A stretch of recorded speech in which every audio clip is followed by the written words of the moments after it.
Welcome to Sleep Audiobooks. If you would like our Better Sleep Quick Guide filled with proven techniques to improve sleep, sign up to our mailing list at sleepaudiobooks.com and we'll send the PDF as a thank you.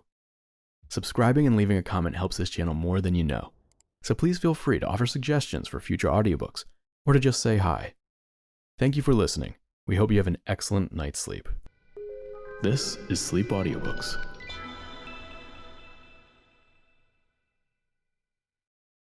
The Life and Adventures of Santa Claus by L. Frank Baum. Recording by Kristin LeMoine. Chapter 1. Burzy. Have you ever heard of the great forest of Burzy? Nurse used to sing of it when I was a child. She sang of the big tree trunks standing close together, with their roots intertwining below the earth and their branches intertwining above it, of their rough coating of bark and queer gnarled limbs, of the bushy foliage that roofed the entire forest, save where the sunbeams found a path through which to touch the ground in little spots, and to cast weird and curious shadows over the mosses, the lichens, and the drifts of dried leaves. The forest of Burzy is mighty and grand and awesome to those who steal beneath its shade. Coming from the sunlit meadows into its mazes, it seems at first gloomy, then pleasant, and afterwards filled with never-ending delights. For hundreds of years it has flourished in all its magnificence, the silence of its enclosure unbroken save by the chirp of busy chipmunks, the growl of wild beasts, and the songs of birds. Yet Burzy has its inhabitants for all this. Nature peopled it in the beginning with fairies, knooks, rills, and nymphs. As long as the forest stands, it will be a home, a refuge and a playground to these sweet immortals, who revel undisturbed in its depths. Civilization has never yet reached Burzy. Will it ever, I wonder? End of Chapter 1. Chapter 2. The Child of the Forest. Once, so long ago our great-grandfathers could scarcely have heard it mentioned, there lived within the great forest of Burzy a wood-nymph named Necile. She was closely related to the mighty Queen Zurline, and her home was beneath the shade of a wide-spreading oak. Once every year, on budding day, when the trees put forth their new buds, Necile held the golden chalice of Ak to the lips of the Queen, who drank therefrom to the prosperity of the forest. So you see she was a nymph of some importance, and, moreover, it is said she was highly regarded because of her beauty and grace. When she was created she could not have told. Queen Zurline could not have told. The great Ak himself could not have told. It was long ago, when the world was new and nymphs were needed to guard the forests and to minister to the wants of the young trees. Then, on some day not remembered, Necile sprang into being, radiant, lovely, straight and slim as the sapling she was created to guard. Her hair was the color that lines a chestnut burr. Her eyes were blue in the sunlight and purple in the shade. Her cheeks bloomed with the faint pink that edges the clouds at sunset. Her lips were full red, pouting, and sweet. For costume she adopted oak leaf green. All the wood nymphs dress in that color, and know no other so desirable. Her dainty feet were sandal-clad, while her head remained bare of covering other than her silken tresses. Necile's duties were few and simple. She kept hurtful weeds from growing beneath her trees, and sapping the earth food required by her charges. She frightened away the gadrils who took evil delight in flying against the tree trunks, and wounding them so that they dropped and died from the poisonous contact. In dry seasons she carried water from the brooks and pools, and moistened the roots of her thirsty dependents. That was in the beginning. The weeds had now learned to avoid the forests where the wood nymphs dwelt.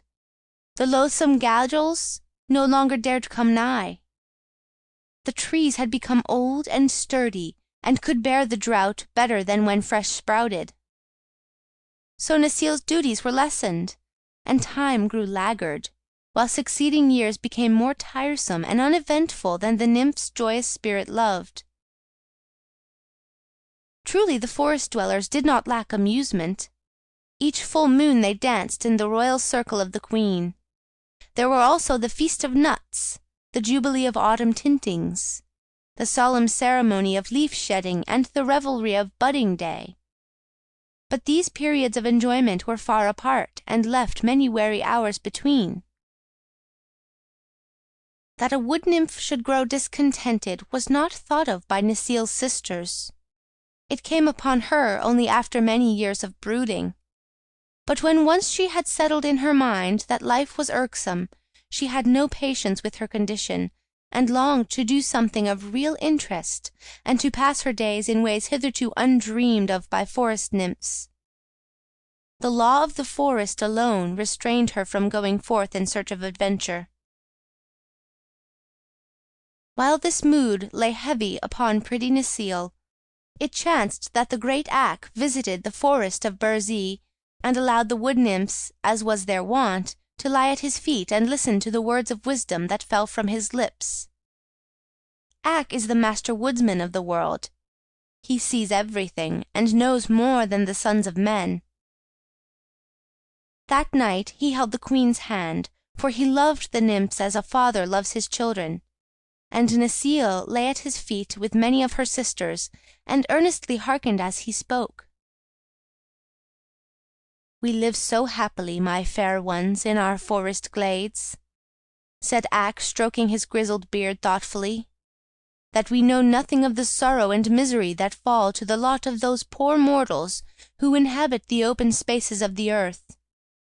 They are not of our race, it is true, yet compassion well befits beings so fairly favoured as ourselves.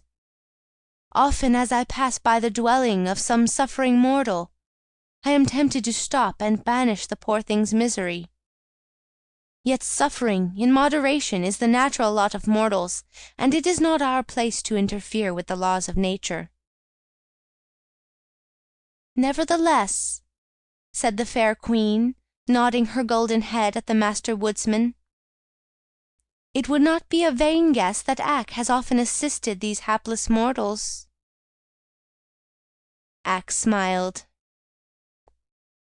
"Sometimes," he replied, "when they are very young, children the mortals call them, I have stopped to rescue them from misery.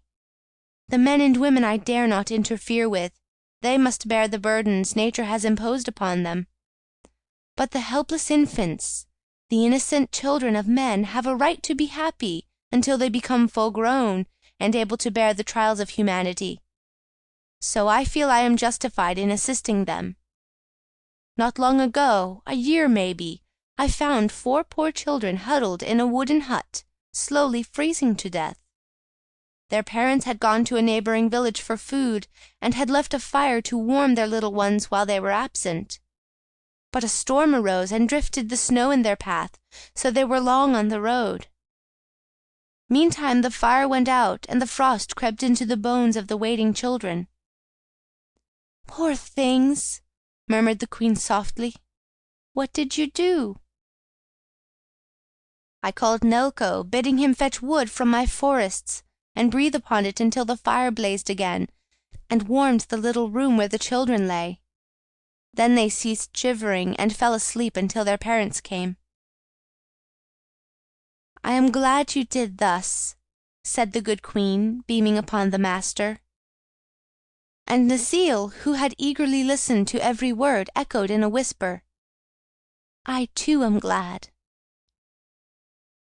"And this very night," continued Ak, "as I came to the edge of Burzee, I heard a feeble cry, which I judged came from a human infant. I looked about me and found, close to the forest, a helpless babe, lying quite naked upon the grasses and wailing piteously. Not far away, screened by the forest, crouched Shiegra the lioness, intent upon devouring the infant for her evening meal. "And what did you do, Ak?" asked the queen breathlessly. "Not much, being in a hurry to greet my nymphs, but I commanded Shiegra to lie close to the babe, and to give it her milk, and to quiet its hunger. And I told her to send word throughout the forest to all beasts and reptiles that the child should not be harmed."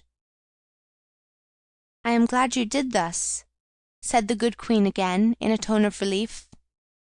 But this time Necile did not echo her words, for the nymph, filled with a strange resolve, had suddenly stolen away from the group. Swiftly her lithe form darted through the forest paths until she reached the edge of mighty Burzee, when she paused to gaze curiously about her. Never until now had she ventured so far, for the law of the forest had placed the nymphs in its inmost depths. Necile knew she was breaking the law, but the thought did not give pause to her dainty feet. She had decided to see with her own eyes this infant Ak had told of, for she had never yet beheld a child of man. All the immortals are full grown. There are no children among them. Peering through the trees, Necile saw the child lying on the grass. But now it was sweetly sleeping, having been comforted by the milk drawn from Shiegra. It was not old enough to know what peril means. If it did not feel hunger, it was content. Softly the nymph stole to the side of the babe, and knelt upon the sward, her long robe of rose-leaf colour spreading about her like a gossamer cloud. Her lovely countenance expressed curiosity and surprise, but most of all, a tender, womanly pity. The babe was new-born, chubby and pink. It was entirely helpless. While the nymph gazed, the infant opened its eyes, smiled upon her, and stretched out 2 dimpled arms. In another instant Necile had caught it to her breast, and was hurrying with it through the forest paths. End of Chapter 2. Chapter 3. The Adoption. The Master Woodsman suddenly rose with knitted brows. "There is a strange presence in the forest," he declared. Then the queen and her nymphs turned and saw standing before them Necile, with the sleeping infant clasped tightly in her arms, and a defiant look in her deep blue eyes. And thus for a moment they remained, the nymphs filled with surprise and consternation, but the brow of the Master Woodsman gradually clearing as he gazed intently upon the beautiful immortal who had wilfully broken the law. Then the great Ak, to the wonder of all, laid his hand softly on Necile's flowing locks and kissed her on her fair forehead. "For the first time within my knowledge," said he gently, "a nymph has defied me and my laws, yet in my heart I can find no word of chiding. What is your desire, Necile?" "Let me keep the child," she answered, beginning to tremble and falling on her knees in supplication. "Here in the forest of Burzee, where the human race has never yet penetrated?" questioned Ak. "Here in the forest of Burzee," replied the nymph boldly. "It is my home, and I am weary for lack of occupation. Let me care for the babe. See how weak and helpless it is. Surely it cannot harm Burzee nor the Master Woodsman of the world."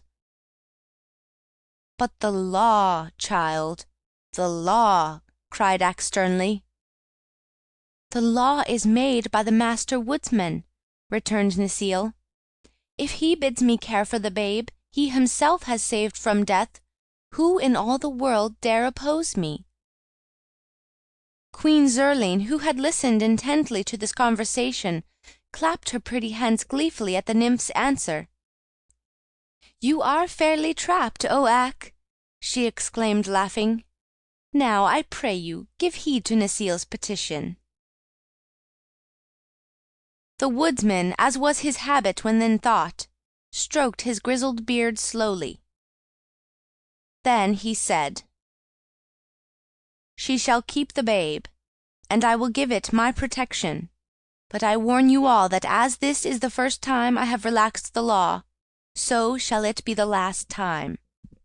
Nevermore, to the end of the world, shall a mortal be adopted by an immortal. Otherwise, would we abandon our happy existence for one of trouble and anxiety. Good night, my nymphs." Then Ak was gone from their midst, and Necile hurried away to her bower to rejoice over her new-found treasure. End of Chapter 3. Chapter 4. Claus. Another day found Necile's bower the most popular place in the forest. The nymphs clustered around her and the child that lay asleep in her lap, with expressions of curiosity and delight. Nor were they wanting in praises for the great Ak's kindness in allowing Necile to keep the babe, and to care for it. Even the queen came to peer into the innocent childish face, and to hold a helpless chubby fist in her own fair hand. "What shall we call him, Necile?" she asked, smiling. "He must have a name, you know." "Let him be called Claus," answered Necile, "for that means a little one." "Rather let him be called Neclaus. Begin footnote. Some people have spelled this name Niklas, and others Nicholas, which is the reason that Santa Claus is still known in some lands as Saint Nicholas. But of course Neclaus is his right name, and Claus the nickname given him by his adopted mother, the fair nymph Necile. End footnote. "Rather let him be called Neclaus," returned the queen, "for that will mean Necile's little one." The nymphs clapped their hands in delight, and Neclaus became the infant's name, although Necile loved best to call him Claus, and in after days many of her sisters followed her example. Necile gathered the softest moss in all the forest for Claus to lie upon, and she made his bed in her own bower. Of food the infant had no lack. The nymphs searched the forest for bell udders which grow upon the go tree, and when opened are found to be filled with sweet milk. And the soft-eyed does willingly gave a share of their milk to support the little stranger, while Shiegra the lioness often crept stealthily into Necile's bower, and purred softly as she lay beside the babe and fed it. So the little one flourished and grew big and sturdy day by day, while Necile taught him to speak and to walk and to play. His thoughts and words were sweet and gentle, for the nymphs knew no evil, and their hearts were pure and loving. He became the pet of the forest, for Ak's decree had forbidden beast or reptile to molest him, and he walked fearlessly wherever his will guided him. Presently the news reached the other immortals that the nymphs of Burzee had adopted a human infant, and that the act had been sanctioned by the great Ak. Therefore many of them came to visit the little stranger, looking upon him with much interest. First the rills, who are first cousins to the wood nymphs, although so differently formed. For the rills are required to watch over the flowers and plants, as the nymphs watch over the forest trees. They search the wide world for the food required by the roots of the flowering plants, while the brilliant colors possessed by the full-blown flowers are due to the dyes placed in the soil by the rills, which are drawn through the little veins in the roots and the body of the plants as they reach maturity. The rills are a busy people, for their flowers bloom and fade continually. But they are merry and light-hearted, and are very popular with the other immortals. Next came the Knooks, whose duty it is to watch over the beasts of the world, both gentle and wild. The Knooks have a hard time of it, since many of the beasts are ungovernable and rebel against restraint. But they know how to manage them after all, and you will find that certain laws of the Knooks are obeyed by even the most ferocious animals. Their anxieties make the Knooks look old and worn and crooked, and their natures are a bit rough from associating with wild creatures continually. Yet they are most useful to humanity and to the world in general, as their laws are the only laws the forest beasts recognize, except those of the master woodsman. Then there were the fairies, the guardians of mankind, who were much interested in the adoption of Claus, because their own laws forbade them to become familiar with their human charges. There are instances on record where the fairies have shown themselves to human beings, and have even conversed with them. But they are supposed to guard the lives of mankind, unseen and unknown, and if they favor some people more than others, it is because they have won such distinction fairly, as the fairies are very just and impartial. But the idea of adopting a child of men had never occurred to them because it was in every way opposed to their laws. So their curiosity was intense to behold the little stranger adopted by Necile and her sister nymphs. Claus looked upon the immortals who thronged around him with fearless eyes and smiling lips. He rode laughingly upon the shoulders of the merry rills. He mischievously pulled the grey beards of the low-browed Knooks. He rested his curly head confidently upon the dainty bosom of the Fairy Queen herself. And the rills loved the sound of his laughter, the Knooks loved his courage, the fairies loved his innocence. The boy made friends of them all, and learned to know their laws intimately. No forest flower was trampled beneath his feet, lest the friendly rills should be grieved. He never interfered with the beasts of the forest, lest his friends the Knooks should become angry. The fairies he loved dearly, but knowing nothing of mankind, he could not understand that he was the only one of his race admitted to friendly intercourse with them. Indeed, Claus came to consider that he alone, of all the forest people, had no like nor fellow. To him the forest was the world. He had no idea that millions of toiling, striving human creatures existed. And he was happy and content. End of Chapter 4. Chapter 5. The Master Woodsman. Years passed swiftly in Burzee, for the nymphs had no need to regard time in any way. Even centuries make no change in the dainty creatures. Ever and ever they remain the same, immortal and unchanging. Claus, however, being mortal, grew to manhood day by day. Necile was disturbed presently to find him too big to lie in her lap, and he had a desire for other food than milk. His stout legs carried him far into Burzee's heart, where he gathered supplies of nuts and berries, as well as several sweet and wholesome roots, which suited his stomach better than the bell udders. He sought Necile's bower less frequently, till finally it became his custom to return thither only to sleep. The nymph who had come to love him dearly was puzzled to comprehend the changed nature of her charge, and unconsciously altered her own mode of life to conform to his whims. She followed him readily through the forest paths, as did many of her sister nymphs, explaining as they walked all the mysteries of the gigantic wood, and the habits and nature of the living things which dwelt beneath its shade. The language of the beasts became clear to little Claus, but he never could understand their sulky and morose tempers. Only the squirrels, the mice, and the rabbits seemed to possess cheerful and merry natures. Yet would the boy laugh when the panther growled, and stroke the bear's glossy coat while the creature snarled and bared its teeth menacingly. The growls and snarls were not for Claus, he well knew, so what did they matter? He could sing the songs of the bees, recite the poetry of the wood flowers, and relate the history of every blinking owl in Burzee. He helped the rills to feed their plants, and the nooks to keep order among the animals.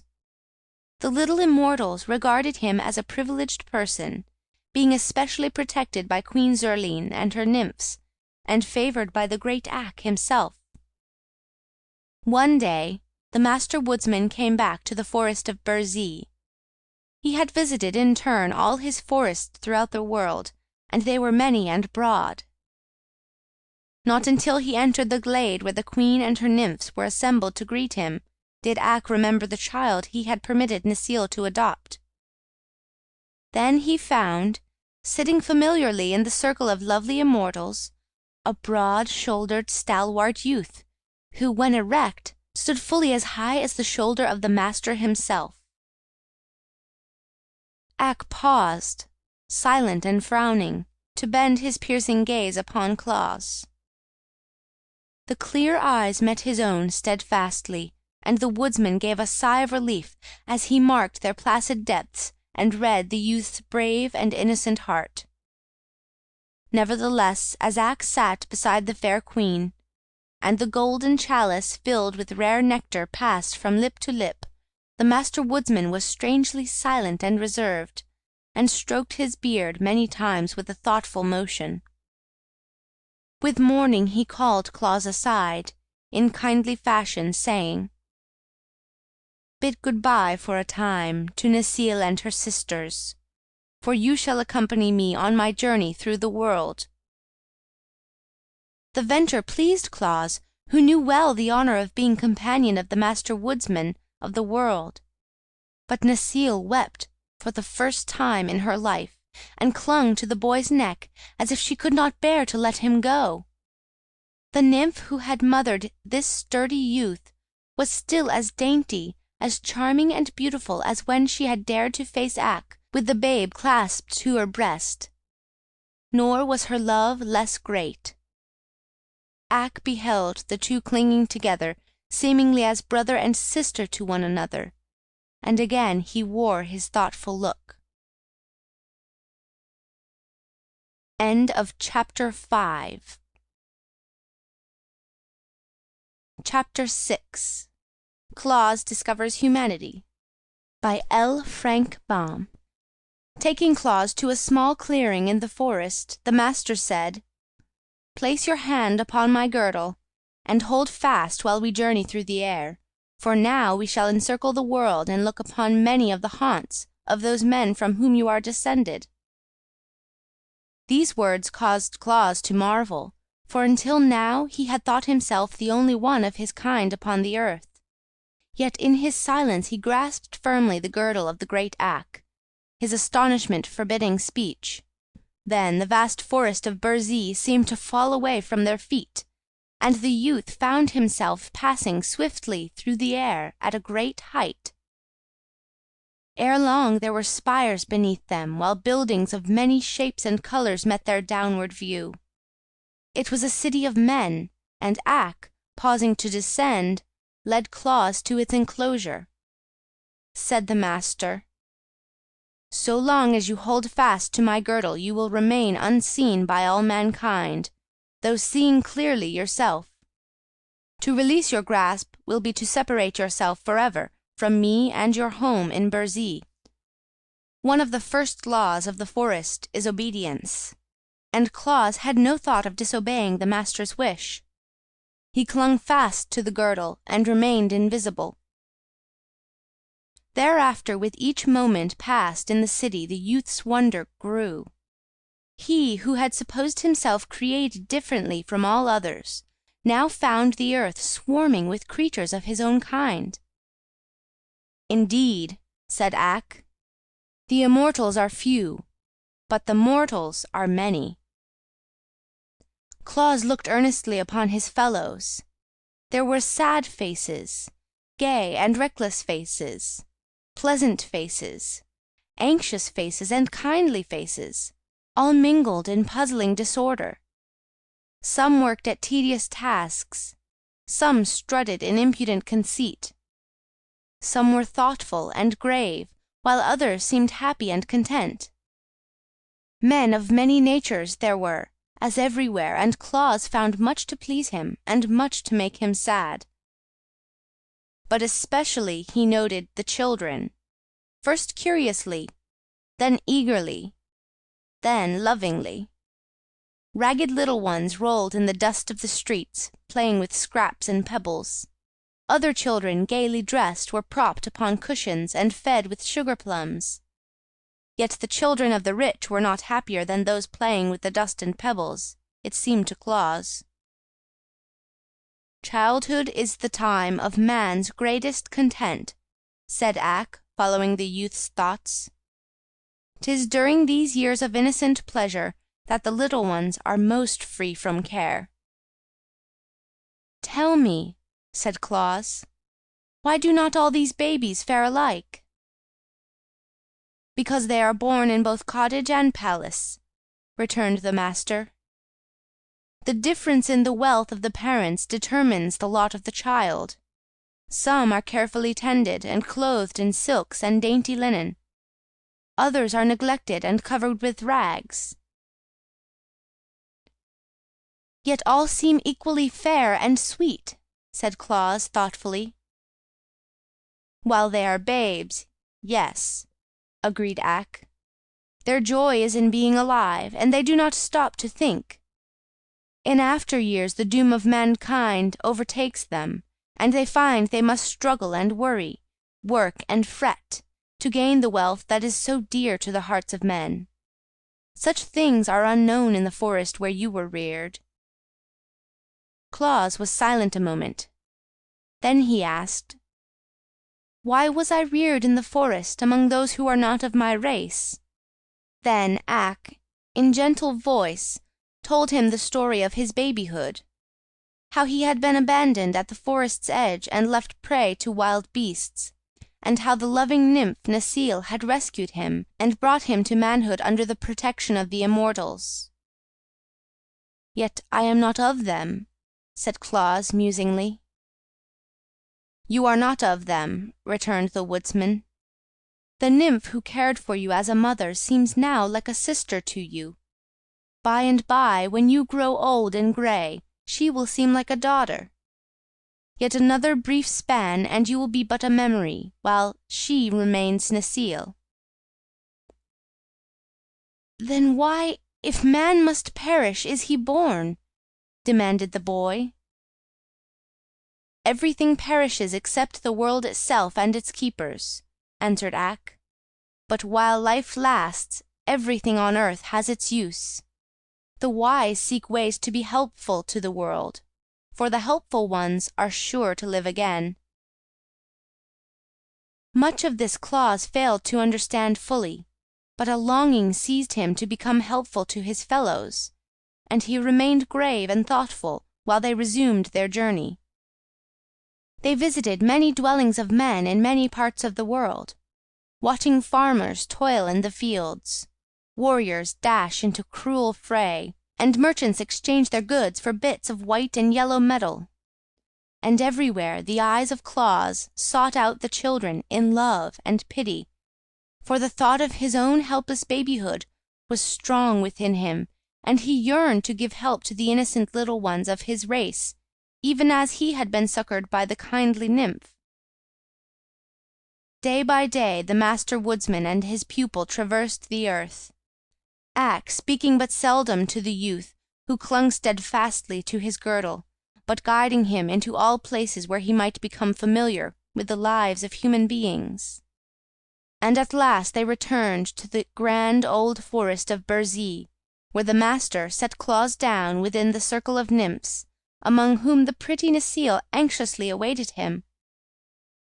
The brow of great Ak was now calm and peaceful, but the brow of Claus had become lined with deep thought.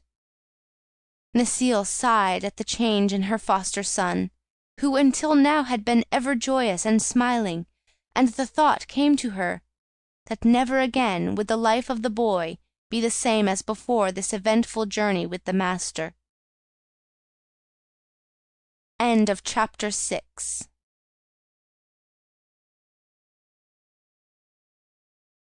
Chapter 7. Claus leaves the forest. When good Queen Zurline had touched the golden chalice with her fair lips, and it had passed around the circle in honor of the traveller's return, the Master Woodsman of the world, who had not yet spoken, turned his gaze frankly upon Claus and said, "Well?" The boy understood, and rose slowly to his feet beside Necile. Once only his eyes passed around the familiar circle of nymphs, every one of whom he remembered as a loving comrade, but tears came unbidden to dim his sight, so he gazed thereafter steadfastly at the master. "I have been ignorant," said he, simply, "until the great Ak, in his kindness, taught me who and what I am. You, who live so sweetly in your forest bowers, ever fair and youthful and innocent, are no fit comrades for a son of humanity. For I have looked upon man, finding him doomed to live for a brief space upon earth, to toil for the things he needs, to fade into old age, and then to pass away as the leaves in autumn. Yet every man has his mission, which is to leave the world better in some way than he found it. I am of the race of men, and men's lot is my lot. For your tender care of the poor, forsaken babe you adopted, as well as for your loving comradeship during my boyhood, my heart will ever overflow with gratitude. My foster mother." Here he stopped and kissed Necile's white forehead. "I shall love and cherish while life lasts. But I must leave you, to take my part in the endless struggle to which humanity is doomed, and to live my life in my own way." "What will you do?" asked the Queen gravely. "I must devote myself to the care of the children of mankind, and try to make them happy," he answered. "Since your own tender care of a babe brought me to happiness and strength, it is just and right that I devote my life to the pleasure of other babes. Thus will the memory of the loving nymph Necile be planted within the hearts of thousands of my race for many years to come, and her kindly act be recounted in song and in story while the world shall last. Have I spoken well, O master?" "You have spoken well," returned Ak, and rising to his feet he continued, "Yet one thing must not be forgotten. Having been adopted as the child of the forest, and the playfellow of the nymphs, you have gained a distinction which forever separates you from your kind. Therefore, when you go forth into the world of men, you shall retain the protection of the forest, and the powers you now enjoy will remain with you to assist you in your labors. In any need you may call upon the nymphs, the rills, the nooks, and the fairies, and they will serve you gladly. I, the Master Woodsman of the world, have said it, and my word is the law." Claus looked upon Ak with grateful eyes. "This will make me mighty among men," he replied. "Protected by these kind friends, I may be able to make thousands of little children happy. I will try very hard to do my duty, and I know the forest people will give me their sympathy and help." "We will," said the Fairy Queen, earnestly. "We will," cried the merry rills, laughing. "We will," shouted the crooked nooks, scowling. "We will," exclaimed the sweet nymphs proudly. But Necile said nothing. She only folded Claus in her arms, and kissed him tenderly. "The world is big," continued the boy, turning again to his loyal friends, "but men are everywhere. I shall begin my work near my friends, so that if I meet with misfortune I can come to the forest for counsel or help." With that he gave them all a loving look and turned away. There was no need to say good-bye. For him the sweet, wild life of the forest was over. he went forth bravely to meet his doom, the doom of the race of man, the necessity to worry and work. But Ak, who knew the boy's heart, was merciful and guided his steps. Coming through Burzee to its eastern edge, Claus reached the laughing valley of Ho-ha-ho. On each side were rolling green hills, and a brook wandered midway between them, to wind afar off beyond the valley. At his back was the grim forest. At the far end of the valley a broad plain. The eyes of the young man, which had until now reflected his grave thoughts, became brighter as he stood silent, looking out upon the laughing valley. Then on a sudden his eyes twinkled, as stars do on a still night, and grew merry and wide. For at his feet the cowslips and daisies smiled on him in friendly regard. The breeze whistled gaily as it passed by, and fluttered the locks on his forehead. The brook laughed joyously as it leapt over the pebbles, and swept around the green curves of its banks. The bees sang sweet songs as they flew from dandelion to daffodil. The beetles chirruped happily in the long grass, and the sunbeams glinted pleasantly over all the scene. "Here," cried Claus, stretching out his arms as if to embrace the valley, "I will make my home." That was many, many years ago. It has been his home ever since. It is his home now. End of Chapter 7. End of Claus's childhood. Section 2. Manhood. Chapter 1. The Laughing Valley. When Claus came, the valley was empty save for the grass, the brook, the wild flowers, the bees, and the butterflies. If he would make his home here and live after the fashion of men, he must have a house. This puzzled him at first, but while he stood smiling in the sunshine, he suddenly found beside him old Nelko, the servant of the master woodsman. Nelko bore an axe, strong and broad, with a blade that gleamed like burnished silver. This he placed in the young man's hand, then disappeared without a word.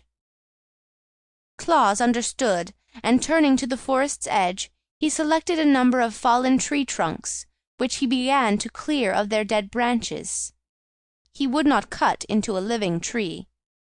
His life among the nymphs who guarded the forest had taught him that a live tree is sacred, being a created thing endowed with feeling. But with the dead and fallen trees it was different. They had fulfilled their destiny as active members of the forest community, and now it was fitting that their remains should minister to the needs of man. The axe bit deep into the logs at every stroke. It seemed to have a force of its own, and Claus had but to swing and guide it.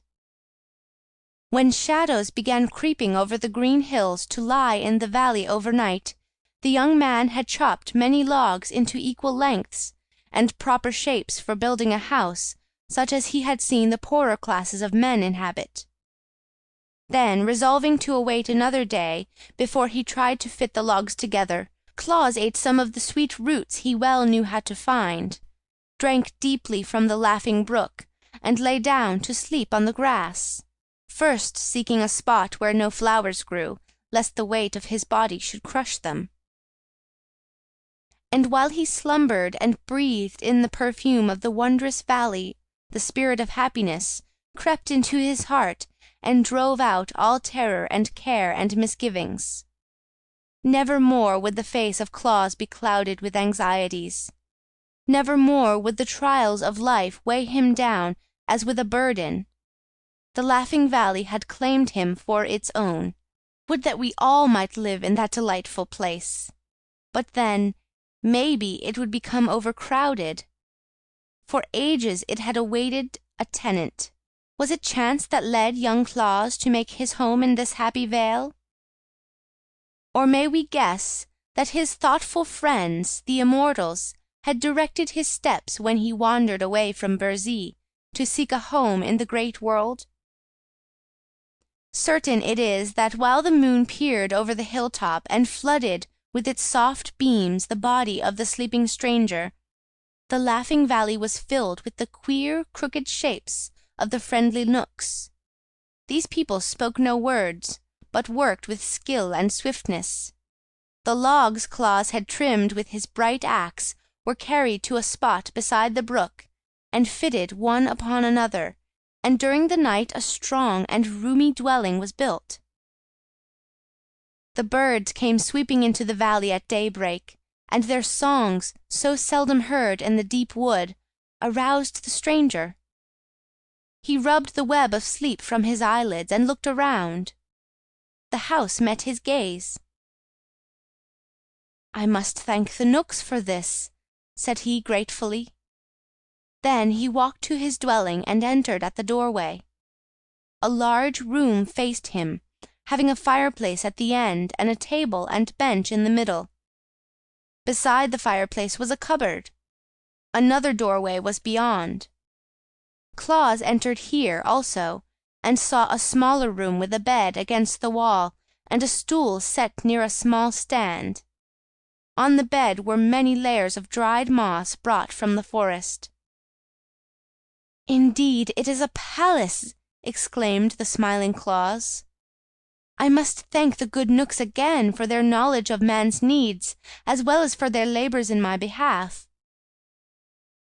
He left his new home with a glad feeling that he was not quite alone in the world, although he had chosen to abandon his forest life. Friendships are not easily broken, and the immortals are everywhere. Upon reaching the brook, he drank of the pure water, and then sat down on the bank to laugh at the mischievous gambols of the ripples as they pushed one another against rocks, or crowded desperately to see which should first reach the turn beyond. And as they raced away, he listened to the song they sang. "Rushing, pushing, on we go, not a wave may gently flow. All are too excited, every drop delighted, turns to spray in merry play as we tumble on our way." Next Claus searched for roots to eat, while the daffodils turned their little eyes up to him laughingly and lisped their dainty song. "Blooming fairly, growing rarely, never flow'rets were so gay, perfume breathing, joy bequeathing, as our colors we display." It made Claus laugh to hear the little things voice their happiness as they nodded gracefully on their stems.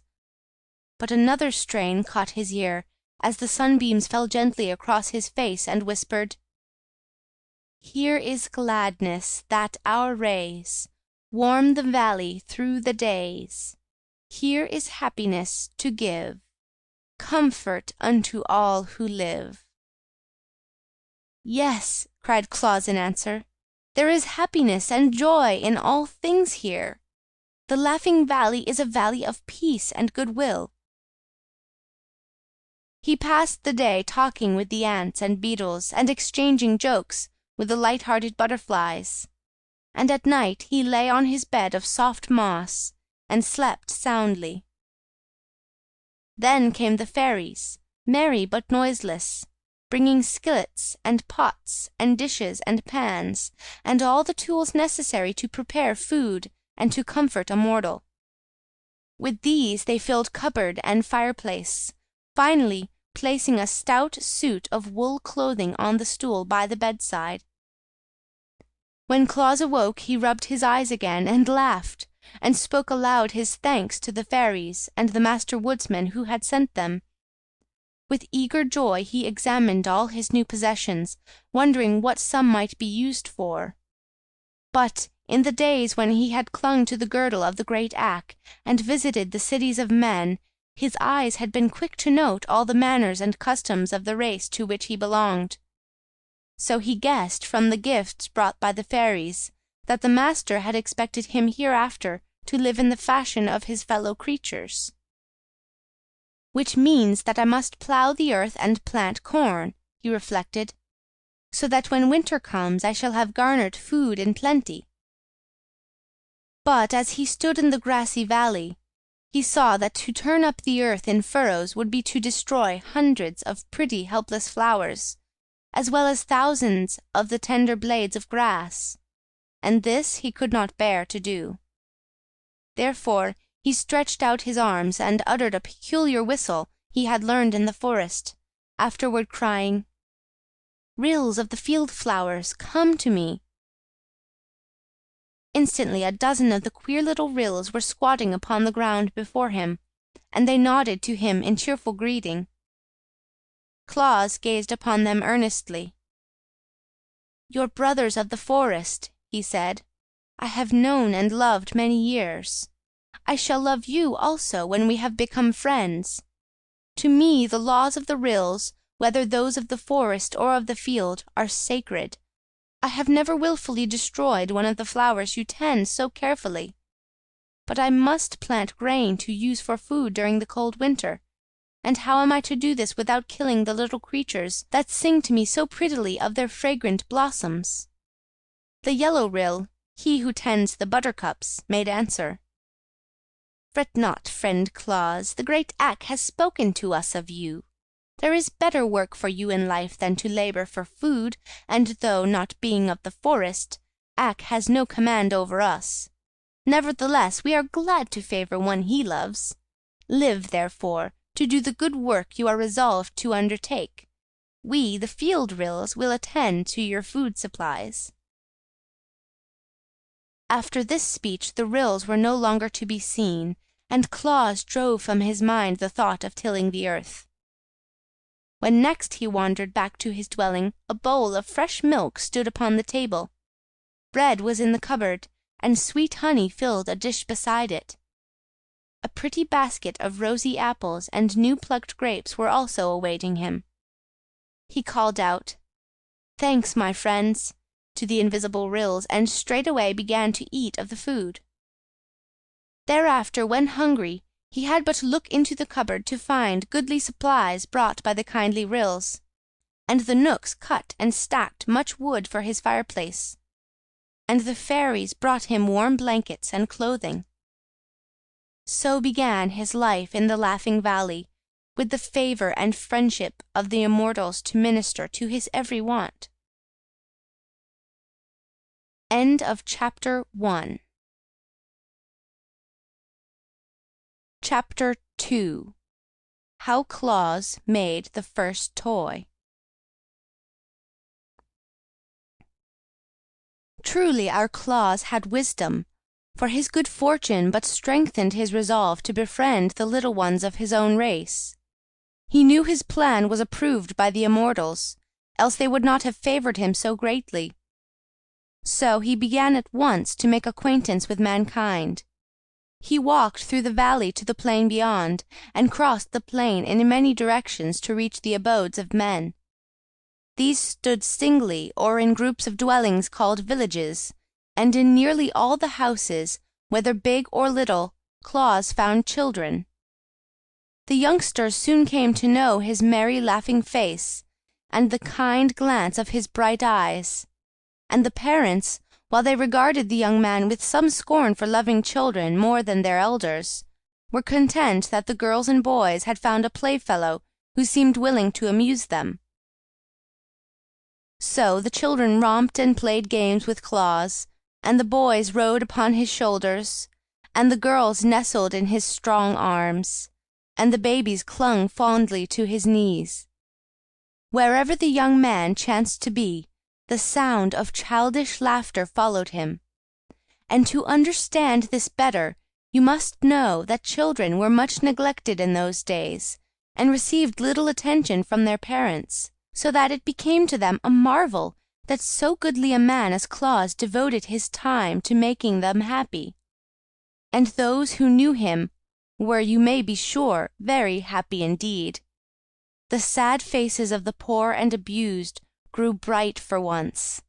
The cripple smiled despite his misfortune. The ailing ones hushed their moans, and the grieved ones their cries when their merry friend came nigh to comfort them. Only at the beautiful palace of the Lord of Lurd, and at the frowning castle of the Baron Brown, was Claus refused admittance. There were children at both places, but the servants at the palace shut the door in the young stranger's face, and the fierce baron threatened to hang him from an iron hook on the castle walls. Whereupon Claus sighed and went back to the poorer dwellings, where he was welcome. After a time the winter drew near.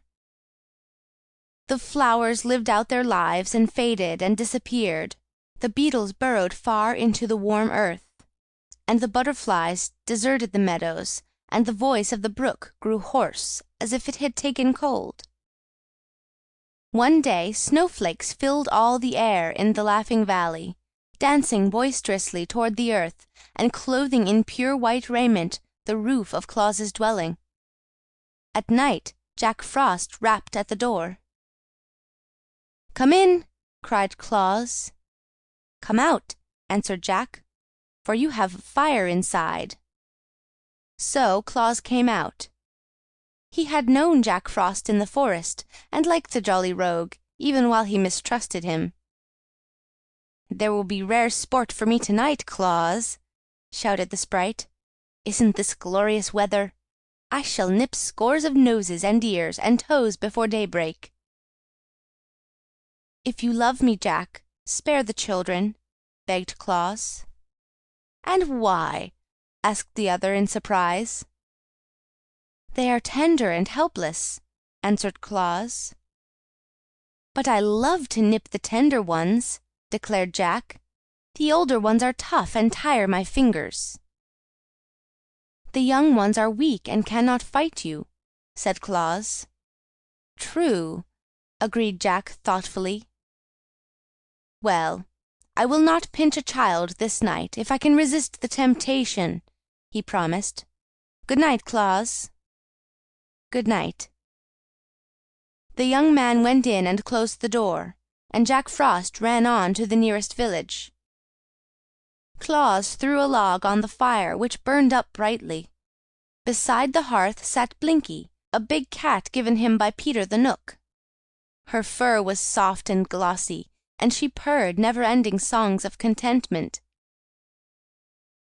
"I shall not see the children again soon," said Claus to the cat, who kindly paused in her song to listen.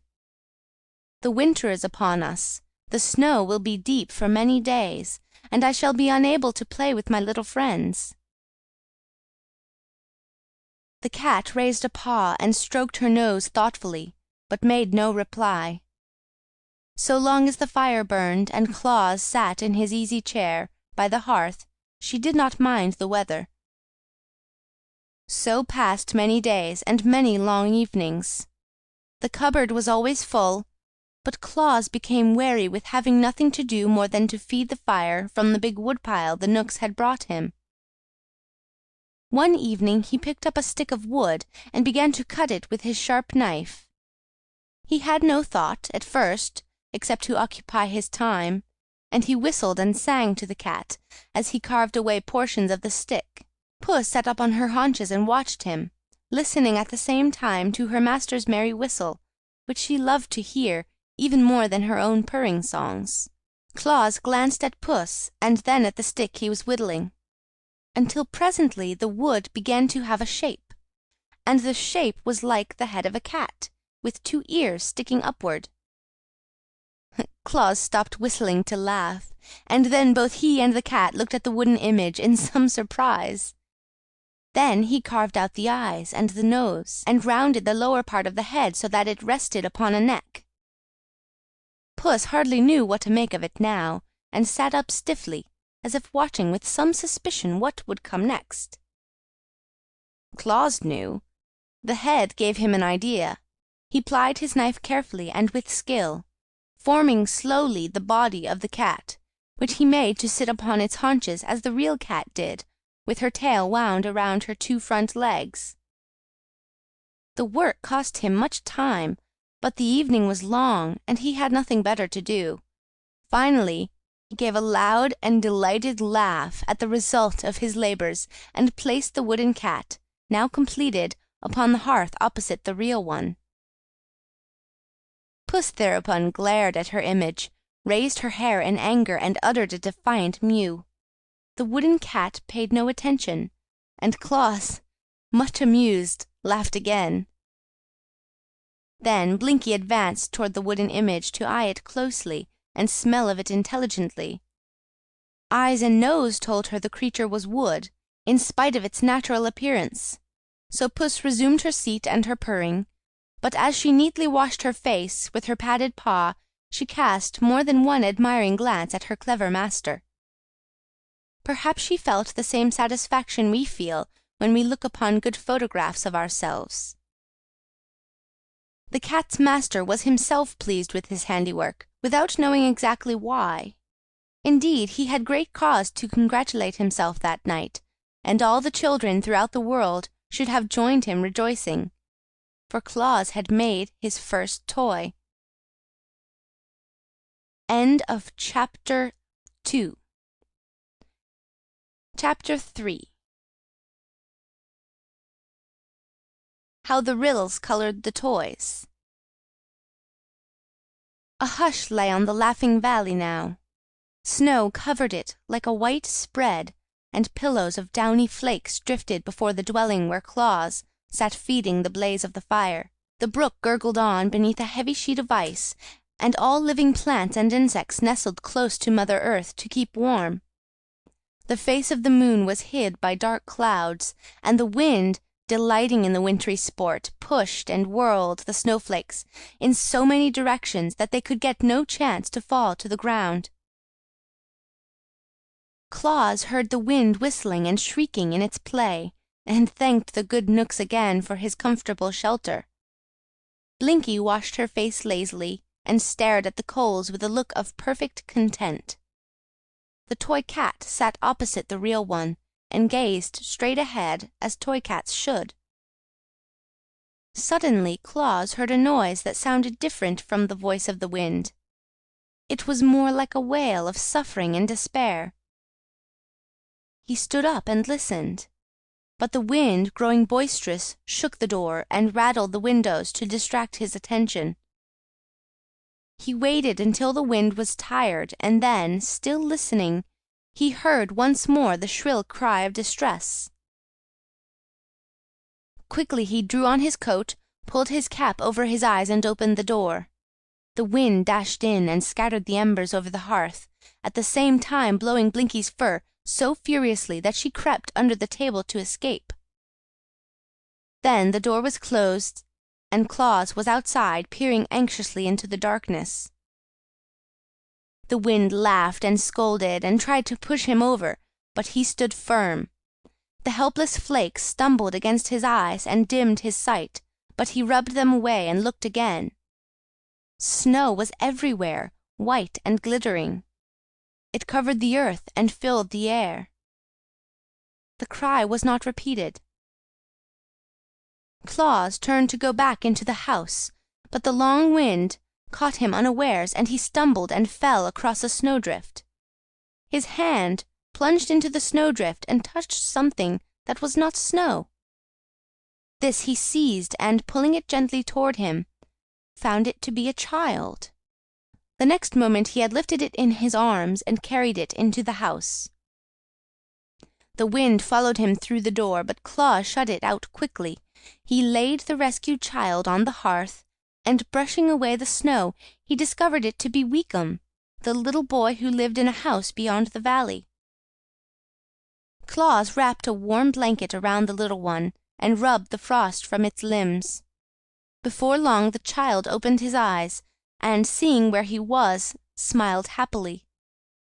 Then Claus warmed milk and fed it to the boy slowly, while the cat looked on with sober curiosity. Finally, the little one curled up in his friend's arms, and sighed and fell asleep, and Claus, filled with gladness that he had found the wanderer, held him closely while he slumbered. The wind, finding no more mischief to do, climbed the hill and swept on toward the north. This gave the weary snowflakes time to settle down to earth, and the valley became still again. The boy, having slept well in the arms of his friend, opened his eyes and sat up. Then, as a child will, he looked around the room and saw all that it contained. "Your cat is a nice cat, Claus," he said at last. "Let me hold it." But Puss objected and ran away. "The other cat won't run, Claus," continued the boy. "Let me hold that one." Claus placed the toy in his arms, and the boy held it lovingly and kissed the tip of its wooden ear. "How did you get lost in the storm, Weekum?" asked Claus. "I started to walk to my auntie's house and lost my way," answered Weekum. "Were you frightened?" "It was cold," said Weekum, "and the snow got in my eyes so I could not see. Then I kept on till I fell in the snow, without knowing where I was, and the wind blew the flakes over me and covered me up." Claus gently stroked his head, and the boy looked up at him and smiled. "I'm all right now," said Weekum. "Yes," replied Claus happily. "Now I will put you in my warm bed, and you must sleep until morning, when I will carry you back to your mother." "May the cat sleep with me?" asked the boy. "Yes, if you wish it to," answered Claus.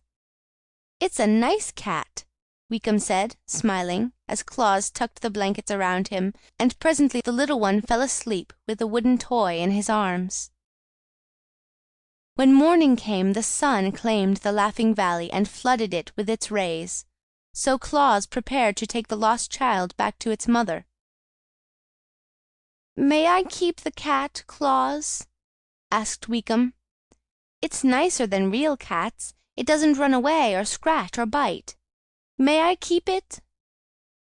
"Yes, indeed," answered Claus, pleased that the toy he had made could give pleasure to the child. So he wrapped the boy and the wooden cat in a warm cloak, perching the bundle upon his own broad shoulders, and then he tramped through the snow and the drifts of the valley, and across the plain, beyond to the poor cottage where Weekum's mother lived. "See, Mamma!" cried the boy as soon as they entered. "I've got a cat!"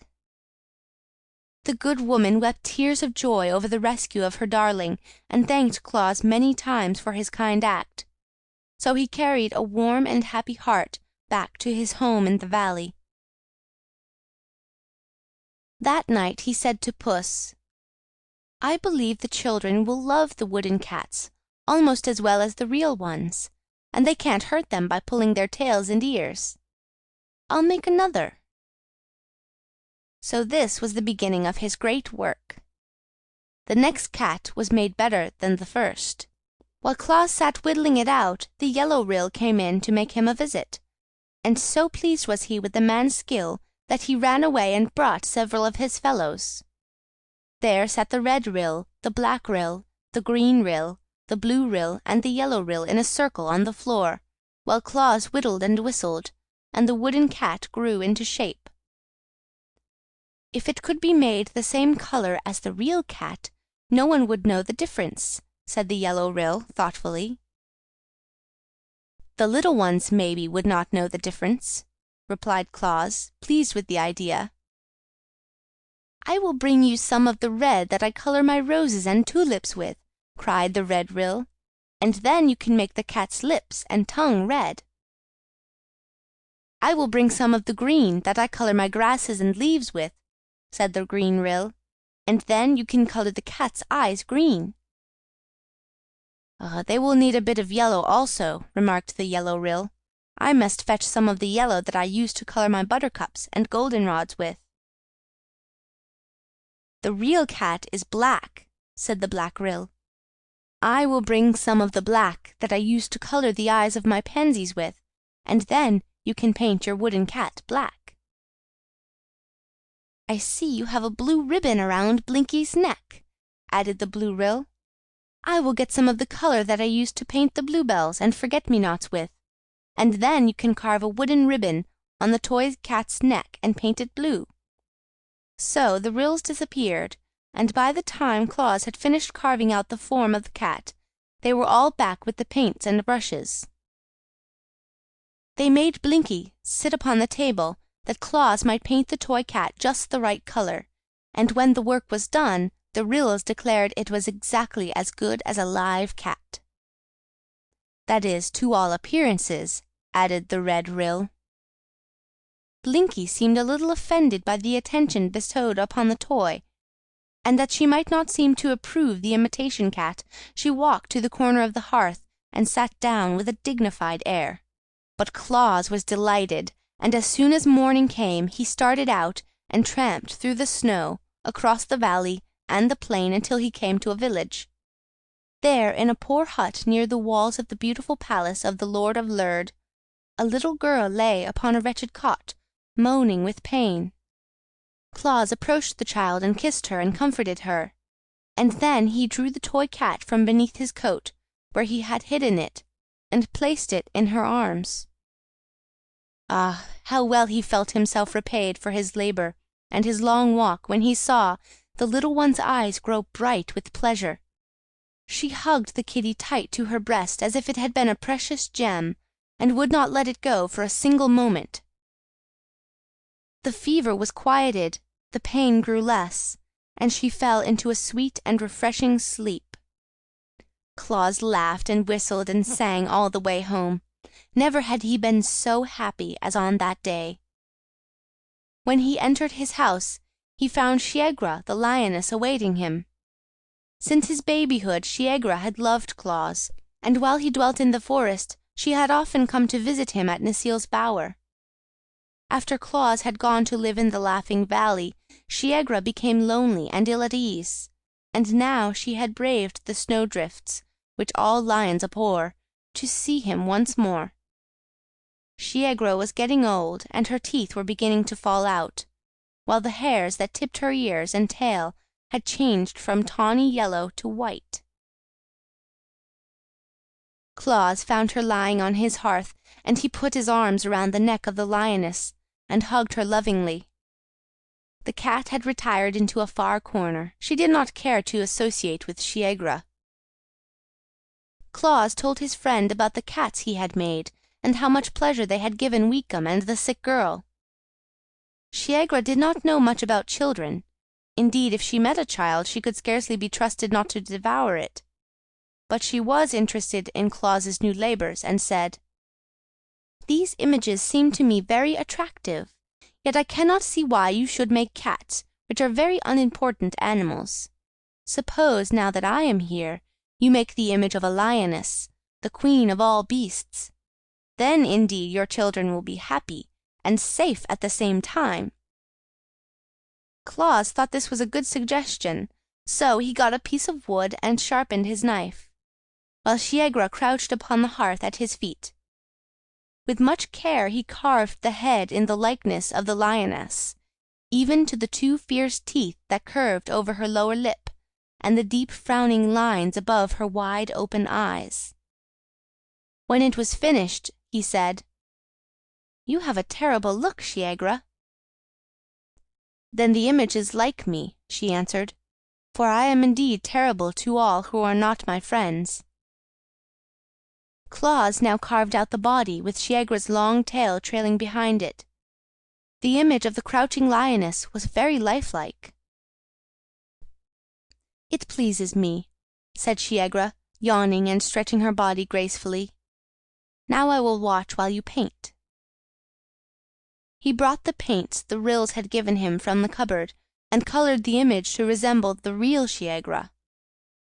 The lioness placed her big padded paws upon the edge of the table, and raised herself while she carefully examined the toy that was her likeness. "You are indeed skillful," she said proudly. "The children will like that better than cats, I'm sure." Then, snarling at Blinky, who arched her back in terror and whined fearfully, she walked away toward her forest home with stately strides. End of Chapter 3. Chapter 4 of Santa Claus's Adulthood. How Little Mayrie Became Frightened. The winter was over now, and all the Laughing Valley was filled with joyous excitement. The brook was so happy at being free once again that it gurgled more boisterously than ever, and dashed so recklessly against the rocks that it sent showers of spray high in the air. The grass thrust its sharp little blades upward through the mat of dead stalks, where it had hidden from the snow, but the flowers were yet too timid to show themselves, although the rills were busy feeding their roots. The sun was in remarkably good humor, and sent his rays dancing merrily throughout the valley. Claus was eating his dinner one day when he heard a timid knock on his door. "Come in," he called. No one entered, but after a pause came another rapping. Claus jumped up and threw open the door. Before him stood a small girl, holding a smaller brother fast by the hand. "Is you Claus?" she asked shyly. "Indeed I am, my dear," he answered with a laugh, as he caught both children in his arms and kissed them. "You are very welcome, and you have come just in time to share my dinner." He took them to the table and fed them with fresh milk and nut cakes. When they had eaten enough, he asked, "Why have you made this long journey to see me?" "I want a tat," replied little Mary, and her brother, who had not yet learned to speak many words, nodded his head and exclaimed like an echo, "Tat!" "Oh, you want my toy cats, do you?" returned Claus, greatly pleased to discover that his creations were so popular with children. The little visitors nodded eagerly. "Unfortunately," he continued, "I have but one cat now ready, for I carried two to children in town yesterday, and the one I have shall be given to your brother, Mary, because he is the smaller, and the next one I make shall be for you." The boy's face was bright with smiles as he took the precious toy Claus held out to him, but little Mary covered her face with her arm and began to sob grievously. I want a tat now," she wailed. Her disappointment made Claus feel miserable for a moment. Then he suddenly remembered Shiegra. "Don't cry, darling," he said soothingly. "I have a toy much nicer than a cat, and you shall have that." He went to the cupboard and drew out the image of the lioness, which he placed on the table before Mary. The girl raised her arm and gave one glance at the fierce teeth and glaring eyes of the beast, and then, uttering a terrified scream, she rushed from the house. The boy followed her, also screaming lustily, and even dropping his precious cat in his fear. For a moment Claus stood motionless, being puzzled and astonished. Then he threw Shiegra's image into the cupboard and ran after the children, calling to them not to be frightened.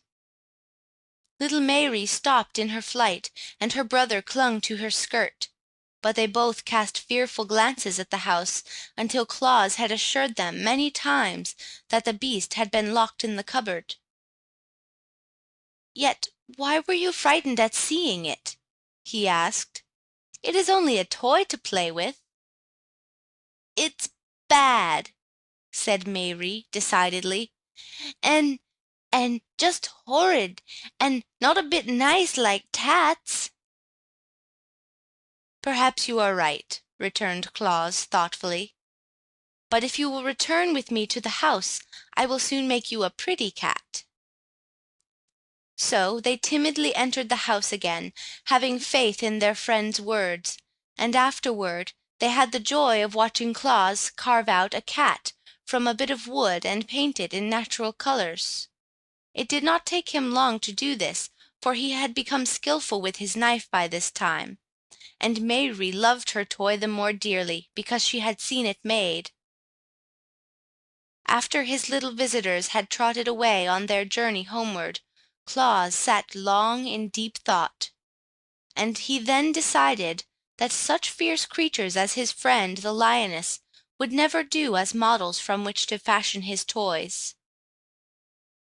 There must be nothing to frighten the dear babes, he reflected, and while I know Shiegra well, and am not afraid of her, It is but natural that children should look upon her image with terror. Hereafter I will choose such mild-mannered animals as squirrels, and rabbits, and deer, and lambkins from which to carve my toys, for then the little ones will love rather than fear them." He began his work that very day, and before bedtime had made a wooden rabbit and a lamb. They were not quite so lifelike as the cats had been, because they were formed from memory, while Blinky had sat very still for Claus to look at while he worked. But the new toys pleased the children nevertheless, and the fame of Claus's playthings quickly spread to every cottage on plain and in village. He always carried his gifts to the sick or crippled children, but those who were strong enough walked to the house in the valley to ask for them. So a little path was soon worn from the plain to the door of the toy-maker's cottage. First came the children who had been playmates of Claus, before he began to make toys. These, you may be sure, were well supplied. Then children who lived farther away heard of the wonderful images, and made journeys to the valley to secure them. All the little ones were welcome, and never a one went away empty-handed. This demand for his handiwork kept Claus busily occupied, but he was quite happy in knowing the pleasure he gave to so many of the dear children. His friends, the immortals, were pleased with his success and supported him bravely. The Knooks selected for him clear pieces of soft wood, that his knife might not be blunted in cutting them. The Ryls kept him supplied with paints of all colors, and brushes fashioned from the tips of timothy grasses. The fairies discovered that the workmen needed saws and chisels and hammers and nails, as well as knives, and brought him a goodly array of such tools. Claus soon turned his living room into a most wonderful workshop. He built a bench before the window, and arranged his tools and paints so that he could reach everything as he sat on his stool, and as he finished toy after toy to delight the hearts of little children, he found himself growing so gay and happy that he could not refrain from singing and laughing and whistling all day long. "It's because I live in the Laughing Valley, where everything else laughs," said Claus. But that was not the reason. End of chapter. Chapter 5 of Claus's Adulthood. How Bessie Blithesome Came to the Laughing Valley. One day, as Claus sat before his door to enjoy the sunshine while he busily carved the head and horns of a toy deer, he looked up and discovered a glittering cavalcade of horsemen approaching through the valley. When they drew nearer, he saw that the band consisted of a score of men-at-arms, clad in bright armor and bearing in their hands spears and battle-axes. In front of these rode little Bessie Blithesome, the pretty daughter of that proud Lord of Lurd, who had once driven Claus from his palace. Her palfrey was pure white, its bridle was covered with glittering gems, and its saddle draped with cloth of gold, richly broidered. The soldiers were sent to protect her from harm while she journeyed. Claus was surprised, but he continued to whittle and to sing until the cavalcade drew up before him. Then the little girl leaned over the neck of her palfrey and said, "Please, Mr. Claus, I want a toy." Her voice was so pleading that Claus jumped up at once and stood beside her. But he was puzzled how to answer her request. "You are a rich lord's daughter," said he, "and have all that you desire." "Except toys," added Bessie. "There are no toys in all the world but yours." "And I make them for the poor children who have nothing else to amuse them," continued Claus. "Do poor children love to play with toys more than rich ones?" asked Bessie. "I suppose not," said Claus thoughtfully. "Am I to blame because my father is a lord? Must I be denied the pretty toys I long for because other children are poorer than I?" she inquired earnestly. "I'm afraid you must, dear," he answered, "for the poor have nothing else with which to amuse themselves. You have your pony to ride, your servants to wait on you, and every comfort that money can procure." "But I want toys," cried Bessie, wiping away the tears that forced themselves into her eyes. "If I cannot have them, I shall be very unhappy." Claus was troubled, for her grief recalled to him the thought that his desire was to make all children happy, without regard to their condition in life.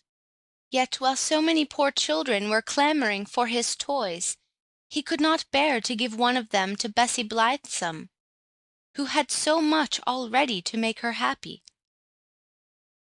"Listen, my child," he said gently. "All the toys I am now making are promised to others, but the next shall be yours, since your heart so longs for it. Come to me again in 2 days, and it shall be ready for you." Bessie gave a cry of delight, and leaning over her pony's neck, she kissed Claus prettily upon his forehead. Then, calling to her men-at-arms, she rode gaily away, leaving Claus to resume his work. "If I am to supply the rich children as well as the poor ones," he thought, "I shall not have a spare moment in the whole year. But is it right I should give to the rich? Surely I must go to Necile and talk with her about this matter." So, when he had finished the toy deer, which was very like a deer he had known in the forest glades, he walked into Burzee and made his way to the bower of the beautiful nymph Necile, who had been his foster-mother. She greeted him tenderly and lovingly, listening with interest to his story of the visit of Bessie Blithesome. "And now tell me," said he, "shall I give toys to rich children?" "We of the forest know nothing of riches," she replied. "It seems to me that one child is like another child, since they are all made of the same clay, and that riches are like a gown, which may be put on or taken away, leaving the child unchanged. But the fairies are guardians of mankind, and know mortal children better than I. Let us call the Fairy Queen." This was done, and the Queen of the Fairies sat beside them, and heard Claus relate his reasons for thinking the rich children could get along without his toys, and also what the nymph had said. "Necile is right," declared the Queen, "for, whether it be rich or poor, a child's longings for pretty playthings are but natural. Rich Bessie's heart may suffer as much grief as poor Mary's. She can be just as lonely and discontented, and just as gay and happy. I think, friend Claus, it is your duty to make all little ones glad, whether they chance to live in palaces or in cottages." "Your words are wise, fair Queen," replied Claus, "and my heart tells me they are just as they are wise. Hereafter all children may claim my services." Then he bowed before the gracious fairy, and, kissing Necile's red lips, went back into his valley. At the brook he stopped to drink, and afterward he sat on the bank and took a piece of moist clay in his hands, while he thought what sort of toy he should make for Bessie Blithesome. He did not notice that his fingers were working the clay into shape, until, glancing downward, he found he had unconsciously formed a head that bore a slight resemblance to the nymph Necile. At once he became interested. Gathering more of the clay from the bank, he carried it to his house. Then, with the aid of his knife and a bit of wood, he succeeded in working the clay into the image of a toy nymph. With skillful strokes he formed long, waving hair, on the head and covered the body with a gown of oak leaves, while the 2 feet sticking out at the bottom of the gown were clad in sandals. But the clay was soft, and Claus found he must handle it gently to avoid ruining his pretty work. Perhaps the rays of the sun will draw out the moisture and cause the clay to become hard, he thought. So he laid the image on a flat board and placed it in the glare of the sun. This done, he went to his bench and began painting the toy deer, and soon he became so interested in the work that he forgot all about the clay nymph. But next morning, happening to notice it as it lay on the board, he found the sun had baked it to the hardness of stone, and it was strong enough to be safely handled. Claus now painted the nymph with great care in the likeness of Necile, giving it deep blue eyes, white teeth, rosy lips, and ruddy brown hair. The gown he colored oak leaf green, and when the paint was dry, Claus himself was charmed with the new toy. Of course it was not nearly so lovely as the real Necile, but, considering the material of which it was made, Claus thought it was very beautiful. When Bessie, riding upon her white palfrey, came to his dwelling next day, Claus presented her with the new toy. The little girl's eyes were brighter than ever as she examined the pretty image, and she loved it at once and held it close to her breast, as a mother does to her child.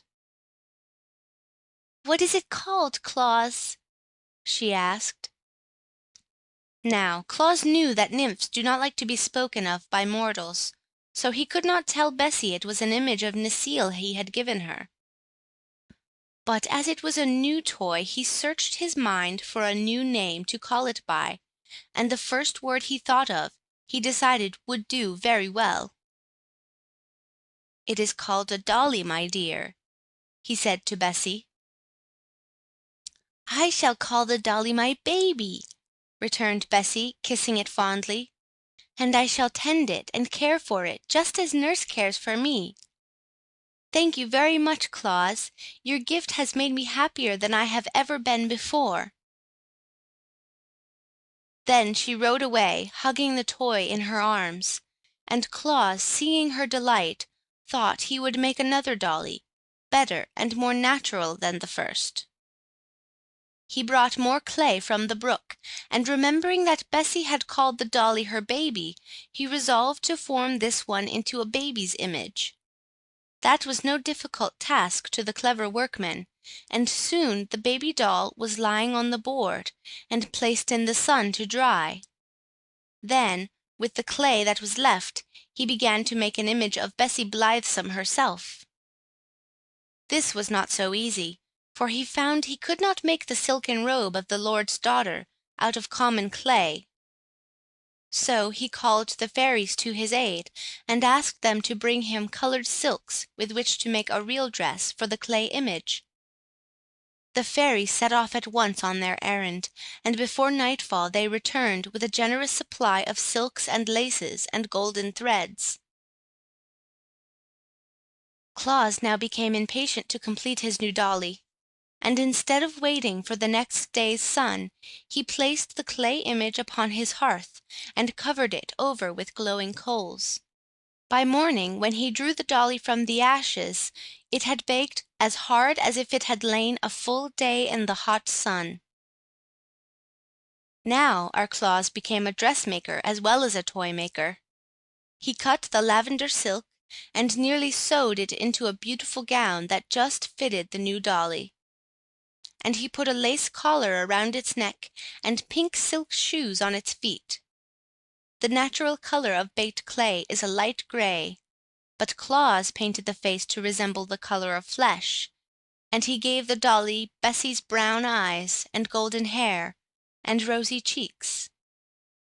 It was really a beautiful thing to look upon, and sure to bring joy to some childish heart.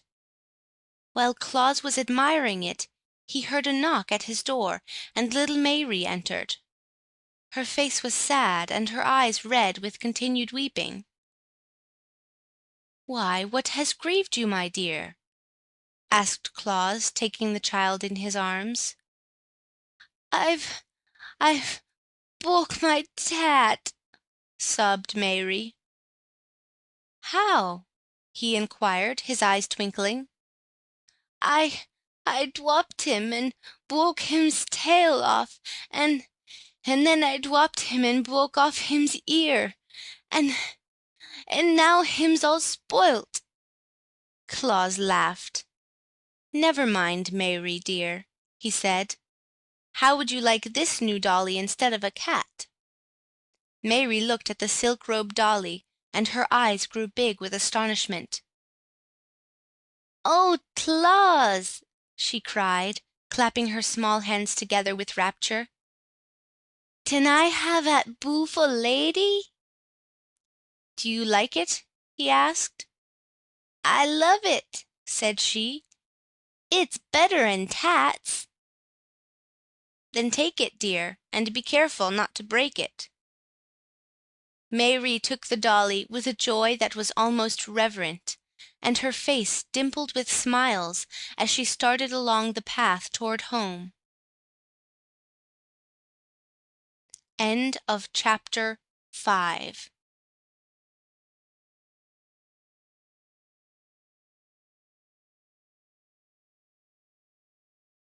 Chapter 6. The Wickedness of the Awgwas. I must now tell you something about the Awgwas, that terrible race of creatures which caused our good Claus so much trouble and nearly succeeded in robbing the children of the world of their earliest and best friend. I do not like to mention the Awgwas, but they are a part of this history and cannot be ignored. They were neither mortals nor immortals, but stood midway between those classes of beings. The Awgwas were invisible to ordinary people, but not to immortals. They could pass swiftly through the air from one part of the world to another, and had the power of influencing the minds of human beings to do their wicked will. They were of gigantic stature and had coarse, scowling countenances, which showed plainly their hatred of all mankind. They possessed no consciences whatever, and delighted only in evil deeds. Their homes were in rocky mountainous places, from whence they sallied forth to accomplish their wicked purposes. The one of their number that could think of the most horrible deed for them to do was always elected the King Awgwa, and all the race obeyed his orders. Sometimes these creatures lived to become 100 years old, but usually they fought so fiercely among themselves that many were destroyed in combat, and when they died, that was the end of them. Mortals were powerless to harm them, and the immortals shuddered when the Awgwas were mentioned, and always avoided them. So they flourished for many years unopposed, and accomplished much evil. I am glad to assure you that these vile creatures have long since perished and passed from the earth. But in the days when Claus was making his first toys, they were a numerous and powerful tribe. One of the principal sports of the Awgwas was to inspire angry passions in the hearts of little children, so that they quarreled and fought with one another. They would tempt boys to eat of unripe fruit, and then delight in the pain they suffered. They urged little girls to disobey their parents, and then would laugh when the children were punished. I do not know what causes a child to be naughty in these days, but when the Awgwas were on earth, naughty children were usually under their influence. Now, when Claus began to make children happy, he kept them out of the power of the Awgwas. For children possessing such lovely playthings as he gave them had no wish to obey the evil thoughts the Awgwas tried to thrust into their minds. Therefore, one year, when the wicked tribe was to elect a new king, they chose an Awgwa who proposed to destroy Claus and take him away from the children. There are, as you know, fewer naughty children in the world since Claus came to the Laughing Valley and began to make his toys, said the new king, as he squatted upon a rock and looked around at the scowling faces of his people. "Why, Bessie Blithesome has not stamped her foot once this month, nor has Mary's brother slapped his sister's face, or thrown the puppy into the rain-barrel. Little Weekum took his bath last night without screaming or struggling, because his mother had promised he should take his toy cat to bed with him. Such a condition of affairs is awful for any Agua to think of, and the only way we can direct the naughty actions of children is to take this person Claus away from them." "Good, good!" cried the big Aguas in a chorus, and they clapped their hands to applaud the speech of the king. "But what shall we do with him?" asked one of the creatures. "I have a plan," replied the wicked king, and what his plan was you will soon discover.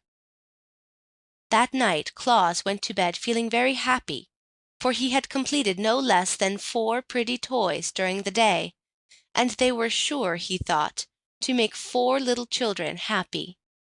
But while he slept, the band of invisible Aguas surrounded his bed, bound him with stout cords, and then flew away with him to the middle of a dark forest in far-off Aethop, where they had laid him down and left him. When morning came, Claus found himself thousands of miles from any human being, a prisoner in the wild jungle of an unknown land. From the limb of a tree above his head swayed a huge python, one of those reptiles that are able to crush a man's bones in their coils. A few yards away crouched a savage panther, its glaring red eyes fixed full on the helpless Claus. One of those monstrous spotted spiders, whose sting is death, crept stealthily toward him over the matted leaves, which shriveled and turned black at its very touch. But Claus had been reared in Burzee, and was not afraid. "Come to me, ye nooks of the forest," he cried, and gave the low, peculiar whistle that the nooks know.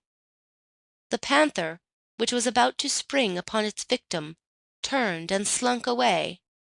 The python swung itself into the tree and disappeared among the leaves. The spider stopped short in its advance and hid beneath a rotting log. Claus had no time to notice them, for he was surrounded by a band of harsh-featured nooks, more crooked and deformed in appearance than any he had ever seen. "Who are you that call on us?" demanded one in a gruff voice. "The friend of your brothers in Burzee," answered Claus. "I have been brought here by my enemies, the Aguas, and left to perish miserably. Yet now I implore your help to release me and to send me home again." "Have you the sign?" asked another. "Yes," said Claus. They cut his bonds, and with his free arms he made the secret sign of the nooks. Instantly they assisted him to stand upon his feet, and they brought him food and drink to strengthen him. "Our brothers of Burzee make queer friends," grumbled an ancient nook, whose flowing beard was pure white. "But he who knows our secret sign and signal is entitled to our help, whoever he may be. Close your eyes, stranger, and we will conduct you to your home. Where shall we seek it?" "'Tis in the Laughing Valley," answered Claus, shutting his eyes. "There is but one Laughing Valley in the known world, so we cannot go astray," remarked the Knook. As he spoke, the sound of his voice seemed to die away, so Claus opened his eyes to see what caused the change. To his astonishment, he found himself seated on the bench by his own door, with the Laughing Valley spread out before him. That day he visited the wood nymphs and related his adventure to Queen Zurline and Necile. "The Aguas have become your enemies," said the lovely queen thoughtfully, "so we must do all we can to protect you from their power." "It was cowardly to bind him while he slept," remarked Necile with indignation. "The evil ones are ever cowardly," answered Zurline. "But our friend's slumber shall not be disturbed again." The queen herself came to the dwelling of Claus that evening, and placed her seal on every door and window to keep out the Awgwas. And under the seal of Queen Zurline was placed the seal of the fairies, and the seal of the Ryls, and the seals of the Knooks, that the charm might become more powerful. And Claus carried his toys to the children again, and made many more of the little ones happy. You may guess how angry the King Awgwa and his fierce band were when it was known to them that Claus had escaped from the forest of Aethop. They raged madly for a whole week, and then held another meeting among the rocks. "It is useless to carry him where the Knooks reign," said the king, "for he has their protection. So let us cast him into a cave of our own mountains, where he will surely perish." This was promptly agreed to, and the wicked band set out that night to seize Claus. But they found his dwelling guarded by the seals of the immortals, and were obliged to go away baffled and disappointed. "Never mind," said the king, "he does not sleep always." Next day, as Claus traveled to the village across the plain, where he intended to present a new toy squirrel to a lame boy, he was suddenly set upon by the Awgwas, who seized him and carried him away to the mountains. There they thrust him within a deep cavern, and rolled many huge rocks against the entrance to prevent his escape. Deprived thus of light and food, and with little air to breathe, our Claus was indeed in a pitiable plight. But he spoke the mystic words of the fairies, which always command their friendly aid, and they came to his rescue and transported him to the Laughing Valley in the twinkling of an eye. Thus the Awgwas discovered they might not destroy one who had earned the friendship of the immortals. So the evil band sought other means of keeping Claus from bringing happiness to children, and so making them obedient. Whenever Claus set out to carry his toys to the little ones, an Awgwa, who had been set to watch his movements, sprang upon him and snatched the toys from his grasp, and the children were no more disappointed than was Claus when he was obliged to return home disconsolate. Still he persevered, and made many toys for his little friends, and started with them for the villages, and always the Awgwas robbed him as soon as he had left the valley. They threw the stolen playthings into one of their lonely caverns, and quite a heap of toys accumulated before Claus became discouraged and gave up all attempts to leave the valley.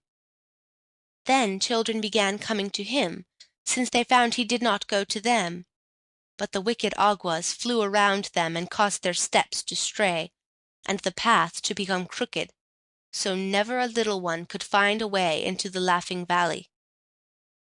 Lonely days now fell upon Claus, for he was denied the pleasure of bringing happiness to the children whom he had learned to love. Yet he bore up bravely, for he thought, surely the time would come when the Awgwas would abandon their evil designs to injure him. He devoted all his hours to toy-making, and when one plaything had been completed, he stood it on a shelf he had built for that purpose.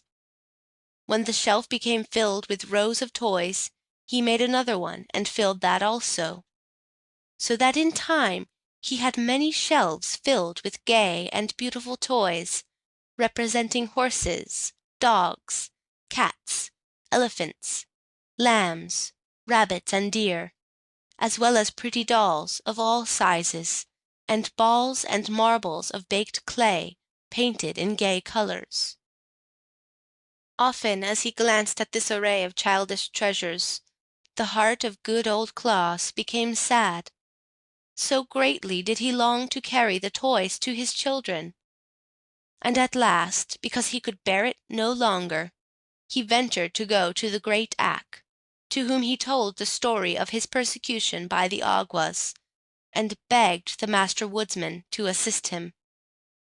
End of Chapter 6. Chapter 7. the great battle between good and evil. Ak listened gravely to the recital of Claus, stroking his beard the while with the slow, graceful motion that betokened deep thought. He nodded approvingly when Claus told how the Knooks and fairies had saved him from death, and frowned when he heard how the Awgwas had stolen the children's toys.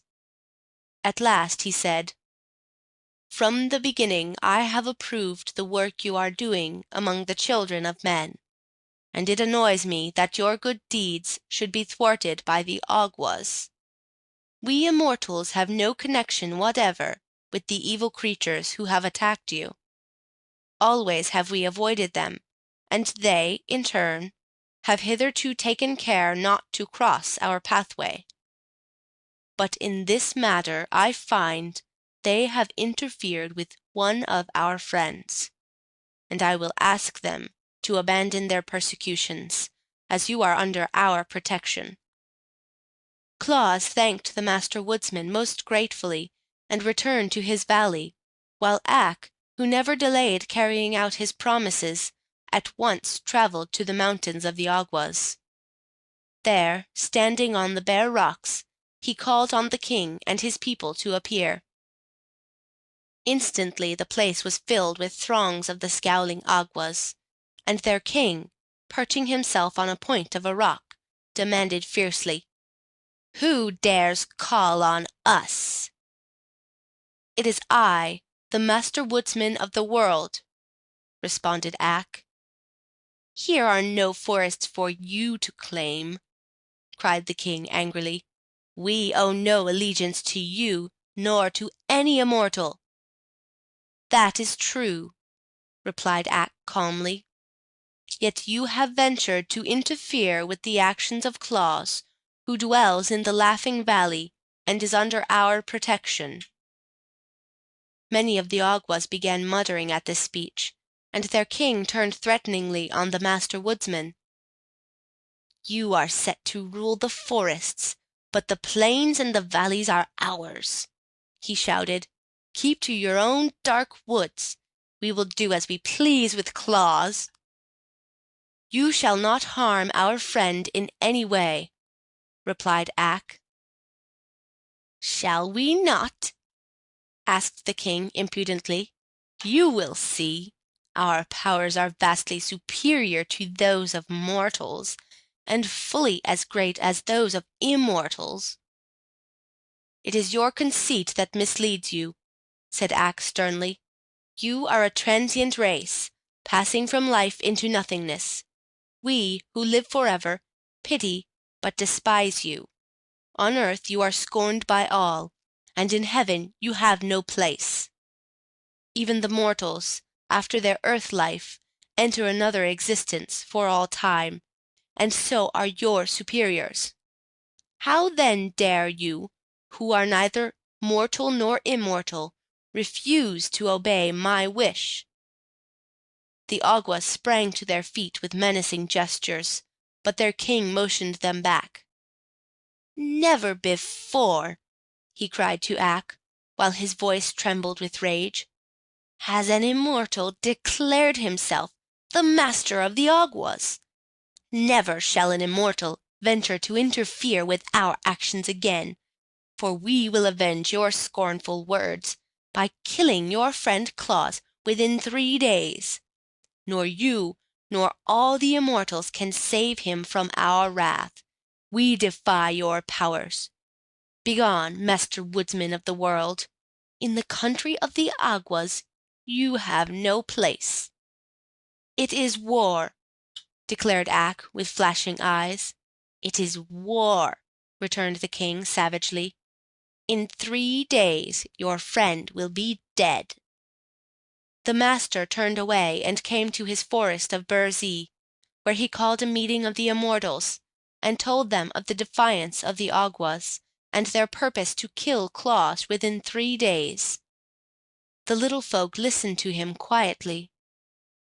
"What shall we do?" asked Ak. "These creatures are of no benefit to the world," said the Prince of the Knooks. "We must destroy them." "Their lives are devoted only to evil deeds," said the Prince of the Rills. "We must destroy them." "They have no conscience, and endeavor to make all mortals as bad as themselves," said the Queen of the Fairies. "We must destroy them." "They have defied the great Ak and threatened the life of our adopted son," said beautiful Queen Zurline. "We must destroy them." The Master Woodsman smiled. "You speak well," said he. "These Awgwas we know to be a powerful race, and they will fight desperately. Yet the outcome is certain, for we who live can never die, even though conquered by our enemies, while every Awgwa who is struck down is one foe the less to oppose us. Prepare, then, for battle, and let us resolve to show no mercy to the wicked." Thus arose that terrible war between the immortals and the spirits of evil which is sung of in Fairyland to this very day. The King Awgwa and his band determined to carry out the threat to destroy Claus. They now hated him for 2 reasons. He made children happy, and was a friend of the Master Woodsman. But since Ak's visit they had reason to fear the opposition of the immortals, and they dreaded defeat. So the king sent swift messengers to all parts of the world to summon every evil creature to his aid. And on the 3rd day after the declaration of war, a mighty army was at the command of the King Awgwa. There were 300 Asiatic dragons, breathing fire that consumed everything it touched. These hated mankind and all good spirits. And there were the 3-eyed giants of Tatary, a host in themselves, who liked nothing better than to fight. And next came the black demons from Patagonia, with great spreading wings like those of a bat, which swept terror and misery through the world as they beat upon the air. And joined to these were the Goozle Goblins, with long talons as sharp as swords, with which they clawed the flesh from their foes. Finally, every mountain Awgwa in the world had come to participate in the great battle with the immortals. The King Awgwa looked around upon this vast army, and his heart beat high with wicked pride, for he believed he would surely triumph over his gentle enemies, who had never before been known to fight. But the Master Woodsman had not been idle. None of his people was used to warfare, yet now that they were called upon to face the hosts of evil, they willingly prepared for the fray. Ak had commanded them to assemble in the Laughing Valley, where Claus, ignorant of the terrible battle that was to be waged on his account, was quietly making toys. Soon the entire valley, from hill to hill, was filled with the little immortals. The Master Woodsman stood first, bearing a gleaming axe that shone like burnished silver. Next came the Rills, armed with sharp thorns from bramble bushes. Then the Knooks, bearing the spears they used when they were forced to prod their savage beasts into submission. The Fairies, dressed in white gauze, with rainbow-hued wings, bore golden wands, and the wood-nymphs in their uniforms of oak-leaf green carried switches from ash-trees as weapons. Loud laughed the Awgwa king when he beheld the size and the arms of his foes. To be sure, the mighty axe of the woodsman was to be dreaded, but the sweet-faced nymphs and pretty fairies, the gentle rills and crooked nooks, were such harmless folk that he almost felt shame at having called such a terrible host to oppose them. "Since these fools dare fight," he said to the leader of the Tatary giants, "I will overwhelm them with our evil powers." To begin the battle he poised a great stone in his left hand, and cast it full against the sturdy form of the Master Woodsman, who turned it aside with his axe. Then rushed the 3-eyed giants of Tatary upon the Knooks, and the Goozle Goblins upon the Rills, and the fire-breathing dragons upon the sweet fairies. Because the nymphs were Ak's own people, the band of Awgwas sought them out, seeking to overcome them with ease. But it is the law that while evil, unopposed, may accomplish terrible deeds, the powers of good can never be overthrown when opposed to evil. Well had it been for the King Agua had he known the law. His ignorance cost him his existence, for one flash of the axe borne by the master woodsman of the world cleft the wicked king in twain, and rid the earth of the vilest creature it contained. Greatly marvelled the Tattery giants, when the spears of the little Knooks pierced their thick walls of flesh, and sent them reeling to the ground with howls of agony. Woe came upon the sharp-taloned goblins, when the thorns of the rills reached their savage hearts, and let their life-blood sprinkle all the plain, and afterward from every drop a thistle grew. The dragons paused, astonished before the fairy winds, from whence rushed a power that caused their fiery breaths to flow back on themselves so that they shriveled away and died. As for the Aguas, they had scant time to realize how they were destroyed, for the ash switches of the nymphs bore a charm unknown to any Agua, and turned their foes into clods of earth at the slightest touch. When Ak leaned upon his gleaming axe, and turned to look over the field of battle, he saw the few giants who were able to run disappearing over the distant hills on their return to Tattery. The goblins had perished every one, as had the terrible dragons, while all that remained of the wicked Aguas was a great number of earthen hillocks dotting the plain. And now the immortals melted from the valley like dew at sunrise, to resume their duties in the forest, while Ak walked slowly and thoughtfully to the house of Claus and entered. "You have many toys ready for the children," said the woodsman, "and now you may carry them across the plain to the dwellings and the villages without fear." "Will not the Aguas harm me?" asked Claus eagerly. "The Aguas," said Ak, "have perished. Now I will gladly have done with wicked spirits, and with fighting and bloodshed. It was not from choice that I told you of the Aguas and their allies, and of their great battle with the immortals. They were part of this history and could not be avoided." End of Chapter 7. Chapter 8. The First Journey with the Reindeer. Those were happy days for Claus when he carried his accumulation of toys to the children who had awaited them so long. During his imprisonment in the valley he had been so industrious that all his shelves were filled with playthings, and after quickly supplying the little ones living near by, he saw he must now extend his travels to wider fields. Remembering the time when he had journeyed with Ak through all the world, he knew children were everywhere, and he longed to make as many as possible happy with his gifts. So he loaded a great sack with all kinds of toys, slung it upon his back that he might carry it more easily, and started off on a longer trip than he had yet undertaken. Wherever he showed his merry face, in hamlet or in farmhouse, he received a cordial welcome, for his fame had spread into far lands. At each village the children swarmed about him, following his footsteps wherever he went, and the women thanked him gratefully for the joy he brought their little ones. And the men looked upon him curiously that he should devote his time to such a queer occupation as toy-making. But everyone smiled on him and gave him kindly words, and Claus felt amply repaid for his long journey. When the sack was empty, he went back again to the Laughing Valley, and once more filled it to the brim. This time he followed another road, into a different part of the country, and carried his happiness to many children who never before had owned a toy, or guessed that such a delightful plaything existed.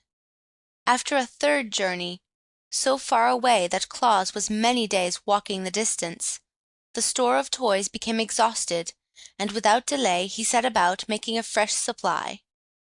From seeing so many children, and studying their tastes, he had acquired several new ideas about toys. The dollies were, he had found, the most delightful of all playthings for babies and little girls, and often those who could not say dolly would call for a doll in their sweet baby talk. So Claus resolved to make many dolls of all sizes, and to dress them in bright-colored clothing. The older boys, and even some of the girls, loved the images of animals, so he still made cats and elephants and horses. And many of the little fellows had musical natures, and longed for drums and cymbals and whistles and horns. So he made a number of toy drums with tiny sticks to beat them with. And he made whistles from the willow trees, and horns from the bog reeds, and cymbals from bits of beaten metal. All this kept him busily at work, and before he realized it the winter season came, with deeper snows than usual, and he knew he could not leave the valley with his heavy pack. Moreover, the next trip would take him farther from home than ever before, and Jack Frost was mischievous enough to nip his nose and ears if he undertook the long journey while the Frost King reigned. The Frost King was Jack's father, and never reproved him for his pranks. So Claus remained at his workbench, but he whistled and sang as merrily as ever, for he would allow no disappointment to sour his temper or make him unhappy. One bright morning he looked from his window, and saw 2 of the deer he had known in the forest walking toward his house. Claus was surprised, not that the friendly deer should visit him, but that they should walk on the surface of the snow as easily as if it were solid ground, notwithstanding the fact that throughout the valley the snow lay many feet deep. He had walked out of his house a day or 2 before, and had sunk to his armpits in a drift. So when the deer came near he opened the door and called to them. "Good morning, Flossie. Tell me, how are you able to walk on the snow so easily?" "It is frozen hard," answered Flossie. "The Frost King has breathed on it," said Glossie, coming up, "and the surface is now as solid as ice." "Perhaps," remarked Claus thoughtfully, "I might now carry my pack of toys to the children." "Is it a long journey?" asked Flossie. "Yes, it will take me many days, for the pack is heavy," answered Claus. "Then the snow would melt before you could get back," said the deer. "You must wait until spring, Claus." Claus sighed. "Had I your feet," said he, "I could make the journey in a day." "But you have not," returned Glossie, looking at his own slender legs with pride. "Perhaps I could ride upon your back," Claus ventured to remark, after a pause. "Oh, no, our backs are not strong enough to bear your weight," said Flossie decidedly. "But if you had a sledge, and could harness us to it, we might draw you easily and your pack as well." "I'll make a sledge," exclaimed Claus. "Will you agree to draw me if I do?" "Well," replied Flossie, "we must first go and ask the Knooks, who are our guardians, for permission. But if they consent, and you can make a sledge and harness, we will gladly assist you." "Then at once," cried Claus eagerly. "I am sure the friendly Knooks will give their consent, and by the time you are back I shall be ready to harness you to my sledge." Flossie and Glossie, being deer of much intelligence, had long wished to see the great world, so they gladly ran over the frozen snow to ask the Knooks if they might carry Claus on his journey. Meantime, the toy maker hurriedly began the construction of a sledge, using material from his woodpile. He made 2 long runners that turned upward at the front ends, and across these nailed short boards to make a platform. It was soon completed, but was as rude in appearance as it is possible for a sledge to be. The harness was more difficult to prepare, but Claus twisted strong cords together and knotted them so they would fit around the necks of the deer in the shape of a collar. From these ran other cords to fasten the deer to the front of the sledge. Before the work was complete, Glossie and Flossie were back from the forest, having been granted permission by Will Nook to make the journey with Claus, provided they would to Burzee by daybreak the next morning. "That is not a very long time," said Flossie, "but we are swift and strong, and if we get started by this evening we can travel many miles during the night." Claus decided to make the attempt, so he hurried on his preparations as fast as possible.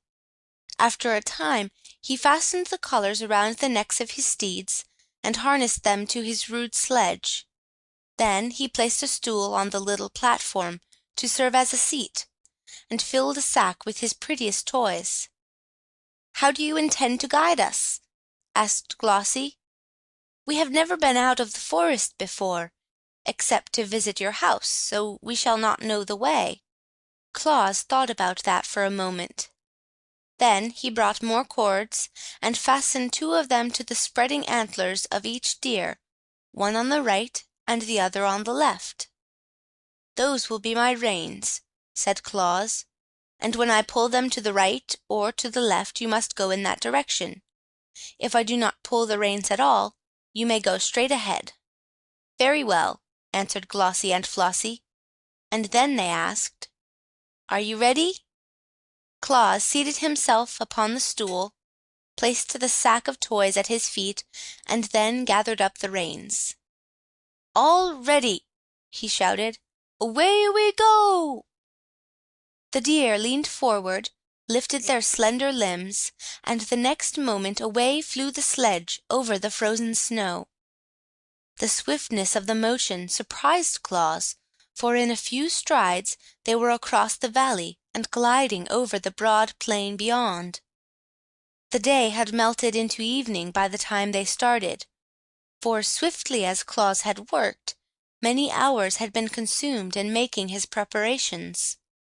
But the moon shone brightly to light their way, and Claus soon decided it was just as pleasant to travel by night as by day.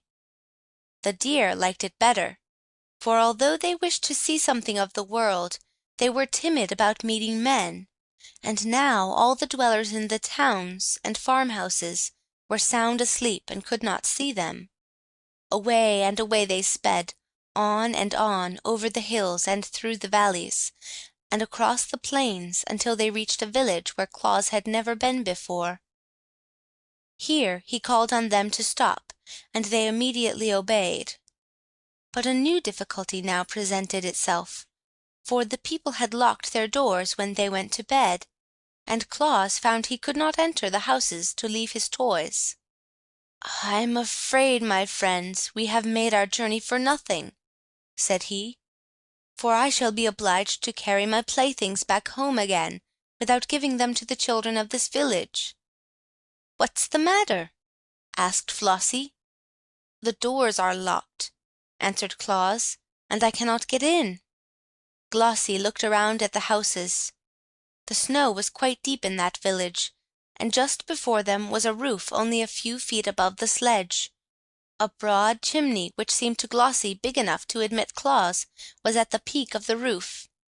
"Why don't you climb down that chimney?" asked Glossie. Claus looked at it.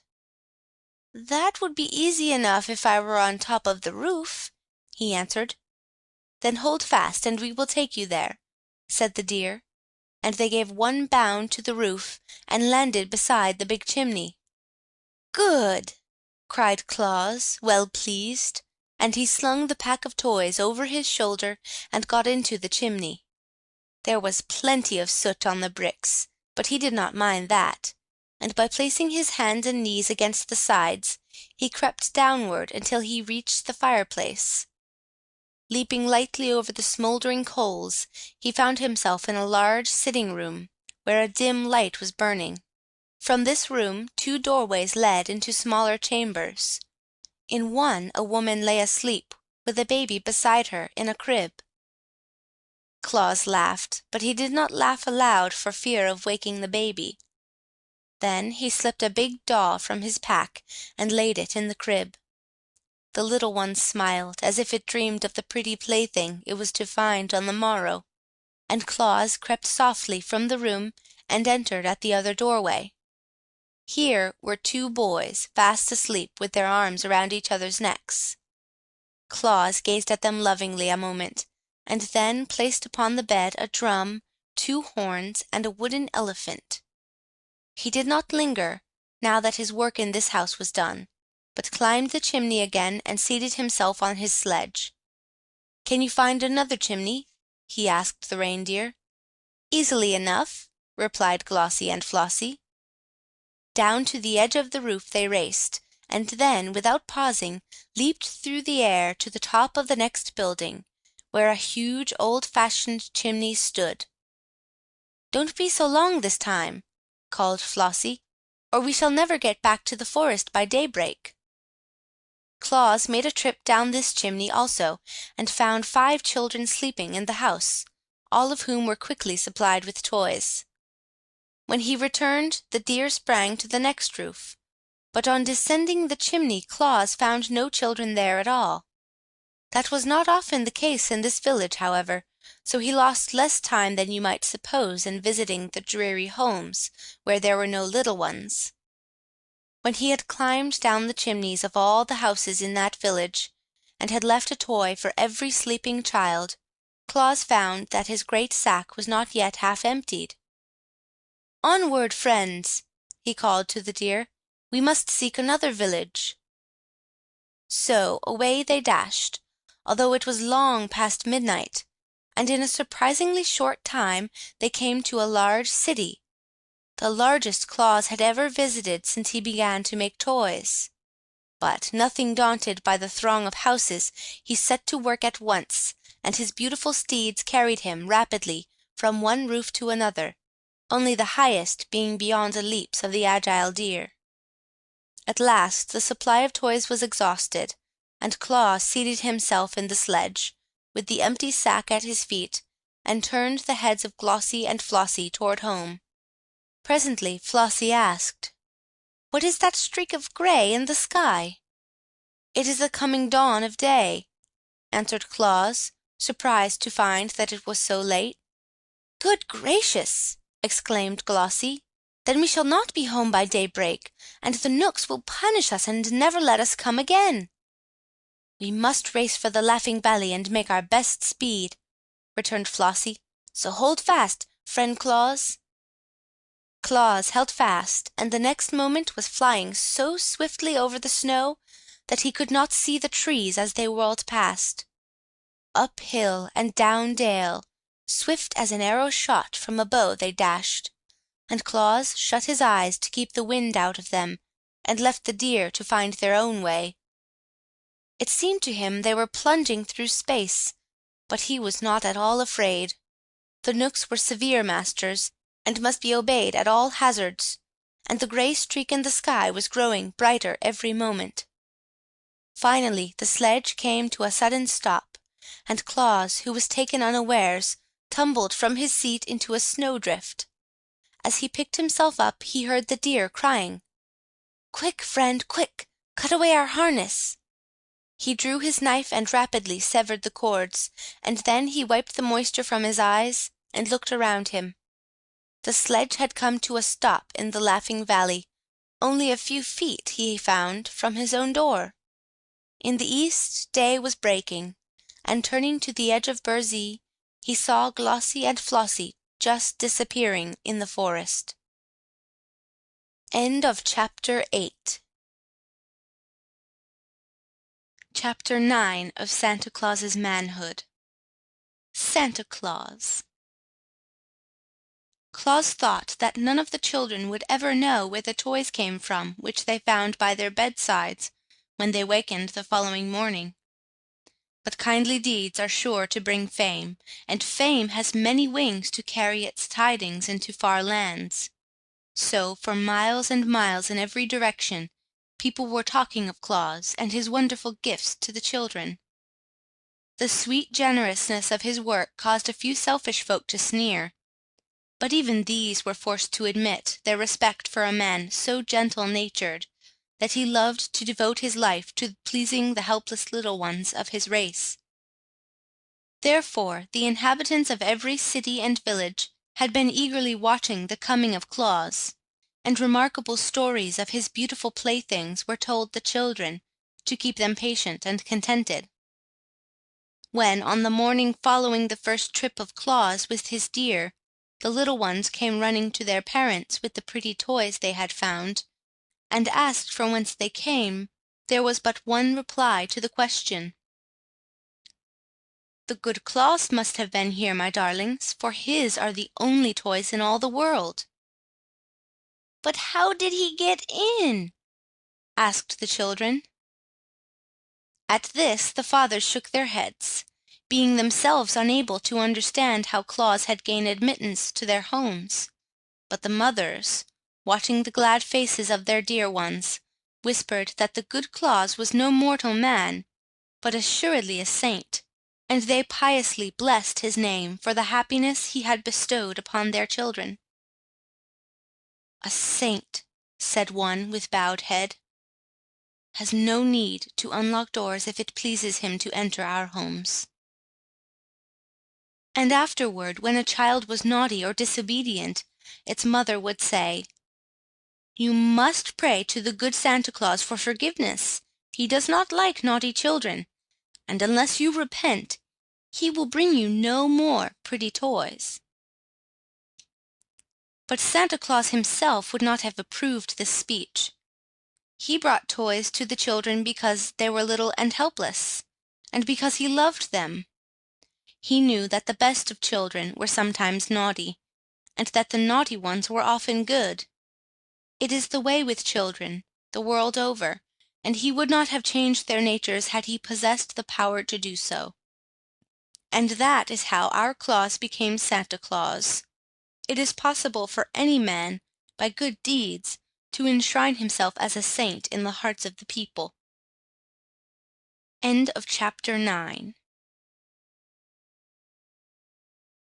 Chapter 10 of Santa Claus's Manhood. Christmas Eve.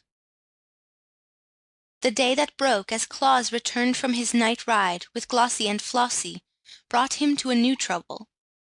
Will Knook, the chief guardian of the deer, came to him, surly and ill-tempered, to complain that he had kept Glossie and Flossie beyond daybreak, in opposition to his orders.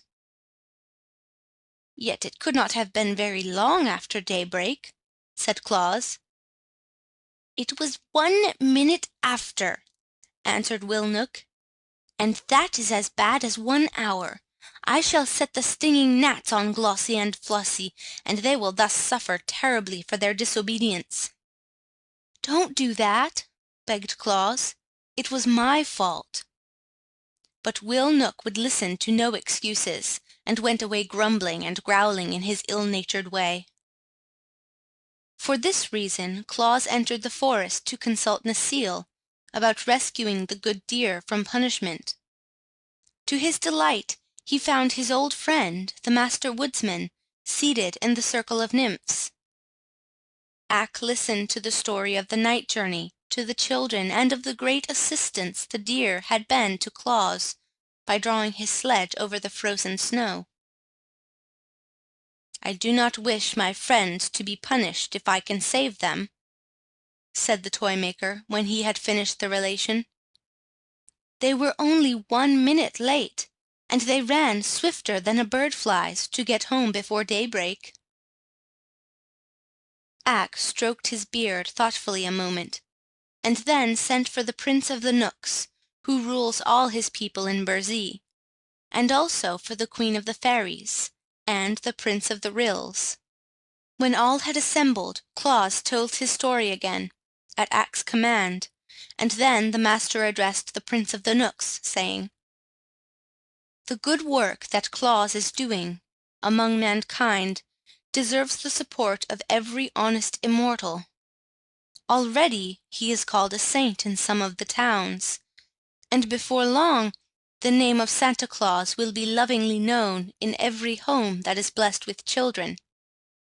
Moreover, he is a son of our forest, so we owe him our encouragement. You, ruler of the Knooks, have known him these many years.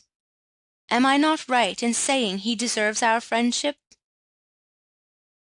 The prince, crooked and sour of visage, as all Knooks are, looked only upon the dead leaves at his feet and muttered, "You are the master woodsman of the world."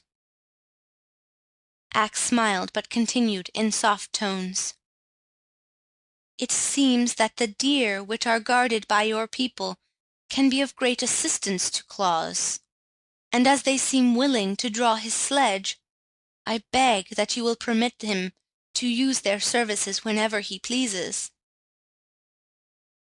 The prince did not reply, but tapped the curled point of his sandal with the tip of his spear, as if in thought.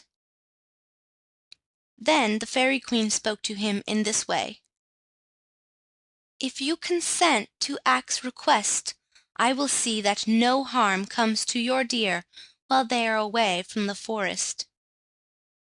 And the Prince of the Ryls added, "For my part, I will allow to every deer that assists Claus the privilege of eating my casa plants, which will give strength, and my gralla plants, which give fleetness of foot, and my marben plants, which give long life."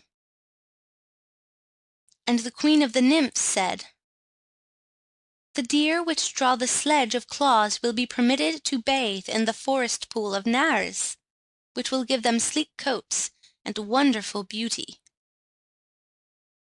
The Prince of the Knooks, hearing these promises, shifted uneasily on his seat, for in his heart he hated to refuse a request of his fellow immortals, although they were asking an unusual favor at his hands, and the Knooks are unaccustomed to granting favors of any kind. Finally he turned to his servants and said, "Call Will Knook." When surly Will came and heard the demands of the immortals, he protested loudly against granting them. "Deer are deer," said he, "and nothing but deer. Were they horses, it would be right to harness them like horses. But no one harnesses deer, because they are free, wild creatures, owing no service of any sort to mankind. It would degrade my deer to labor for Claus, who is only a man in spite of the friendship lavished on him by the immortals."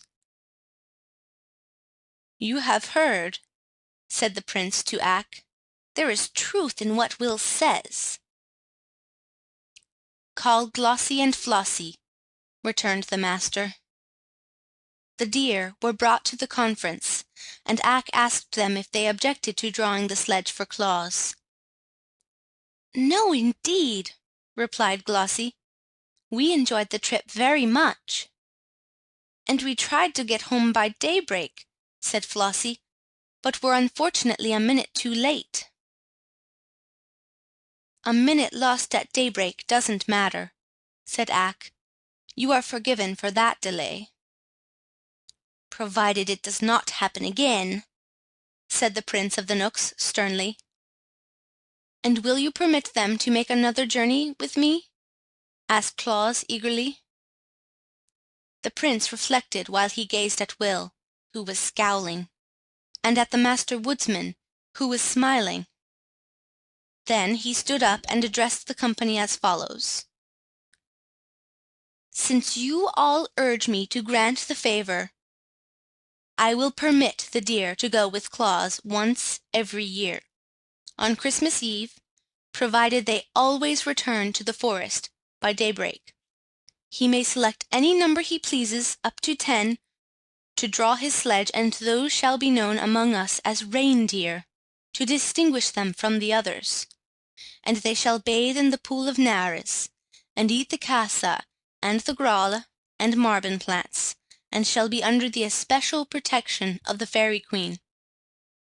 And now cease scowling, Will Knook, for my words shall be obeyed." He hobbled quickly away through the trees, to avoid the thanks of Claus, and the approval of the other immortals, and Will, looking as cross as ever, followed him. But Ak was satisfied, knowing that he could rely on the promise of the prince, however grudgingly given, and Glossie and Flossie ran home, kicking up their heels delightedly at every step. "When is Christmas Eve?" Claus asked the master. "In about 10 days," he replied. "Then I cannot use the deer this year," said Claus thoughtfully, "for I shall not have time enough to make my sack full of toys." "The shrewd prince foresaw that," responded Ak, "and therefore named Christmas Eve as the day you might use the deer, knowing it would cause you to lose an entire year." "If I only had the toys the Awgwas stole from me," said Claus sadly, "I could easily fill my sack for the children." "Where are they?" asked the master. "I do not know," replied Claus, "but the wicked Awgwas probably hid them in the mountains." Ak turned to the Fairy Queen. "Can you find them?" he asked. "I will try," she replied brightly. Then Claus went back to the Laughing Valley to work as hard as he could, and a band of fairies immediately flew to the mountain that had been haunted by the Awgwas, and began a search for the stolen toys. The fairies, as we well know, possess wonderful powers, but the cunning Awgwas had hidden the toys in a deep cave, and covered the opening with rocks so no one could look in.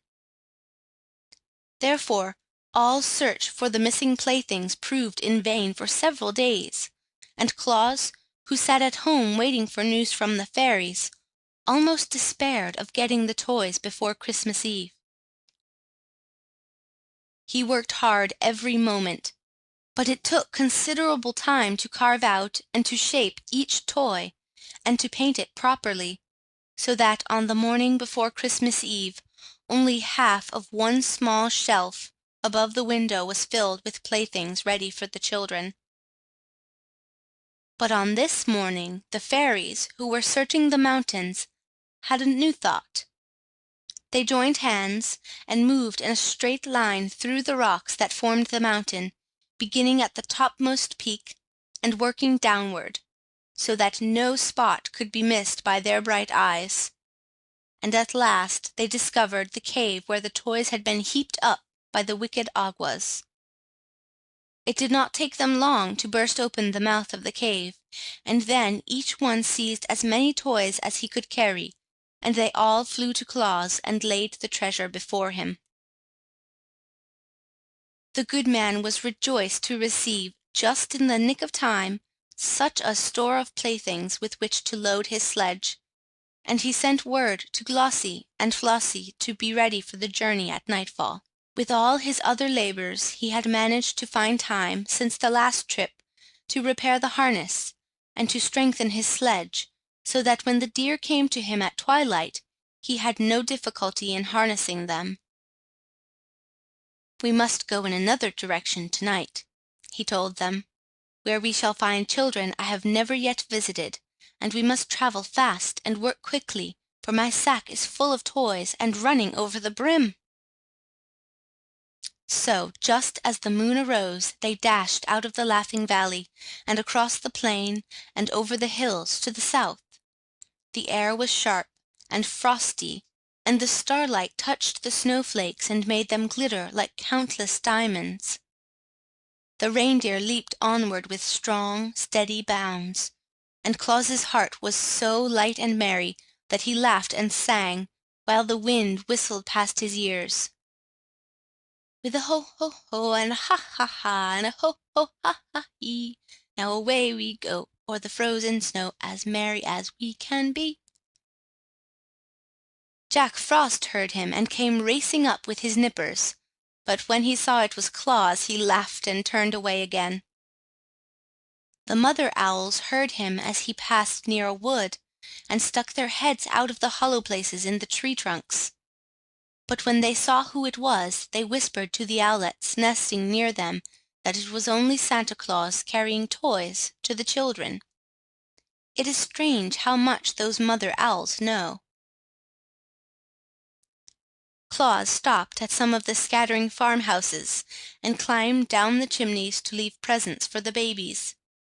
Soon after he reached a village and worked merrily for an hour distributing playthings among the sleeping little ones. Then away again he went, singing his joyous carol. Now away we go o'er the gleaming snow, while the deer run swift and free. For to girls and boys we carry the toys that will fill their hearts with glee. The deer liked the sound of his deep bass voice, and kept time to the song with their hoof-beats on the hard snow. But soon they stopped at another chimney, and Santa Claus, with sparkling eyes and face brushed red by the wind, climbed down its smoky sides and left a present for every child the house contained. It was a merry, happy night. Swiftly the deer ran, and busily their driver worked to scatter his gifts among the sleeping children. But the sack was empty at last, and the sledge headed homeward. And now again the race with daybreak began. Glossie and Flossie had no mind to be rebuked a second time for tardiness, so they fled with a swiftness that enabled them to pass the gale on which the Frost King rode, and soon brought them to the Laughing Valley. It is true, when Claus released his steeds from their harness, the eastern sky was streaked with gray, but Glossie and Flossie were deep in the forest before day fairly broke. Claus was so wearied with his night's work that he threw himself upon his bed and fell into a deep slumber. And while he slept, the Christmas sun appeared in the sky and shone upon hundreds of happy homes, where the sound of childish laughter proclaimed that Santa Claus had made them a visit. God bless him! It was his first Christmas Eve, and for hundreds of years since then he has nobly fulfilled his mission to bring happiness to the hearts of little children. End of chapter 10. Chapter 11 of Claus's Adulthood. How the First Stockings Were Hung by the Chimneys. When you remember that no child, until Santa Claus began his travels, had ever known the pleasure of possessing a toy, you will understand how joy crept into the homes of those who had been favored with a visit from the good man, and how they talked of him day by day in loving tones, and were honestly grateful for his kindly deeds. It is true that great warriors and mighty kings and clever scholars of that day were often spoken of by the people, but no one of them was so greatly beloved as Santa Claus, because none other was so unselfish as to devote himself to making others happy. For a generous deed lives longer than a great battle or a king's decree of a scholar's essay, because it spreads and leaves its mark on all nature, and endures through many generations. The bargain made with the Knook Prince changed the plans of Claus for all future time. For, being able to use the reindeer on but one night of each year, he decided to devote all the other days to the manufacture of playthings, and on Christmas Eve to carry them to the children of the world. But a year's work would, he knew, result in a vast accumulation of toys. So he resolved to build a new sledge that would be larger and stronger and better fitted for swift travel than the old and clumsy one. His first act was to visit the Gnome King, with whom he made a bargain to exchange 3 drums, a trumpet, and 2 dolls for a pair of fine steel runners, curled beautifully at the ends. For the Gnome King had children of his own who, living in the hollows under the earth in mines and caverns, needing something to amuse them. In 3 days the steel runners were ready, and when Claus brought the playthings to the Gnome King, His Majesty was so greatly pleased with them that he presented Claus with a string of sweet-toned sleigh bells, in addition to the runners. "These will please Glossie and Flossie," said Claus as he jingled the bells and listened to their merry sound. but I should have 2 strings of bells, one for each deer." "Bring me another trumpet and a toy cat," replied the king, "and you shall have a second string of bells like the first." "It is a bargain," cried Claus, and he went home again for the toys. The new sledge was carefully built, the Knooks bringing plenty of strong but thin boards to use in its construction. Claus made a high rounding dashboard to keep off the snow cast behind the fleet hoofs of the deer, and he made high sides to the platform so that many toys could be carried, and finally he mounted the sledge upon the slender steel runners made by the Gnome King. It was certainly a handsome sledge, and big and roomy. Claus painted it in bright colors, although no one was likely to see it during his midnight journeys, and when all was finished he sent for Glossie and Flossie to come and look at it. The deer admired the sledge, but gravely declared it was too big and heavy for them to draw. "We might pull it over the snow, to be sure," said Glossie, "but we would not pull it fast enough to enable us to visit the faraway cities and villages, and return to the forest by daybreak." "Then I must add 2 more deer to my team," declared Claus, after a moment's thought. "The Knook Prince allowed you as many as 10. Why not use them all?" asked Flossie. "Then we could speed like the lightning and leap to the highest roofs with ease."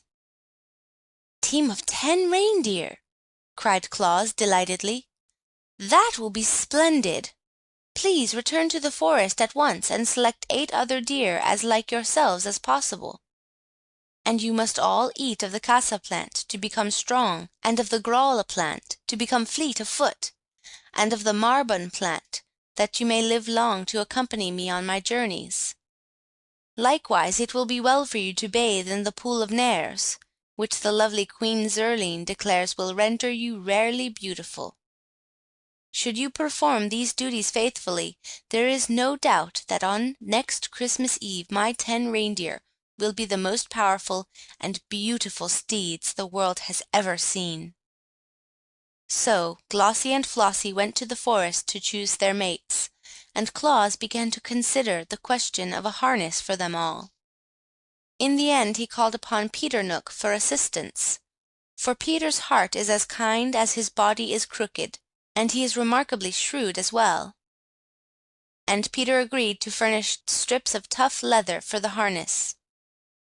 This leather was cut from the skins of lions that had reached such an advanced age that they died naturally, and on one side was tawny hair, while the other side was cured to the softness of velvet by the deft Knooks.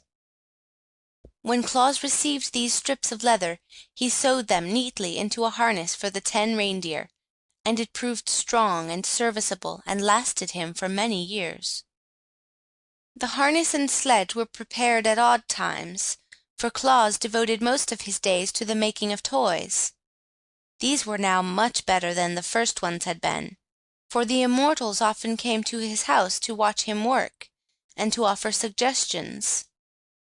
It was Necile's idea to make some of the dolls say "Papa" and "Mama." It was a thought of the Knooks to put a squeak inside the lambs, so that when a child squeezed them they would say "Ba." And the Fairy Queen advised Claus to put whistles in the birds, so they could be made to sing, and wheels on the horses, so children could draw them around.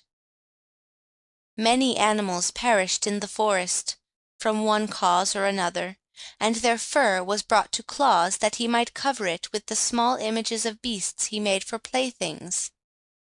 A merry rill suggested that Claus make a donkey with a nodding head, which he did, and afterward found that it amused the little ones immensely. And so the toys grew in beauty and attractiveness every day, until they were the wonder of even the immortals.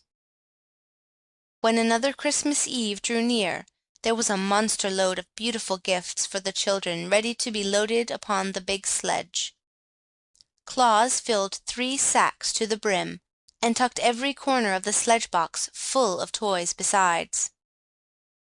Then, at twilight, the 10 reindeer appeared, and Flossie introduced them all to Claus. They were Racer and Pacer, Reckless and Speckless, Fearless and Peerless, and Ready and Steady, who, with Glossie and Flossie, made up the 10 who have traversed the world these hundreds of years with their generous master. They were all exceedingly beautiful, with slender limbs, spreading antlers, velvety dark eyes, and smooth coats of fawn color spotted with white. Claus loved them at once, and has loved them ever since, for they are loyal friends and have rendered him priceless service. The new harness fitted them nicely, and soon they were all fastened to the sledge by 2s, with Glossie and Flossie in the lead. These wore the strings of sleigh bells, and were so delighted with the music they made that they kept prancing up and down to make the bells ring. Claus now seated himself in the sledge, drew a warm robe over his knees, and his fur cap over his ears, and cracked his long whip as a signal to start.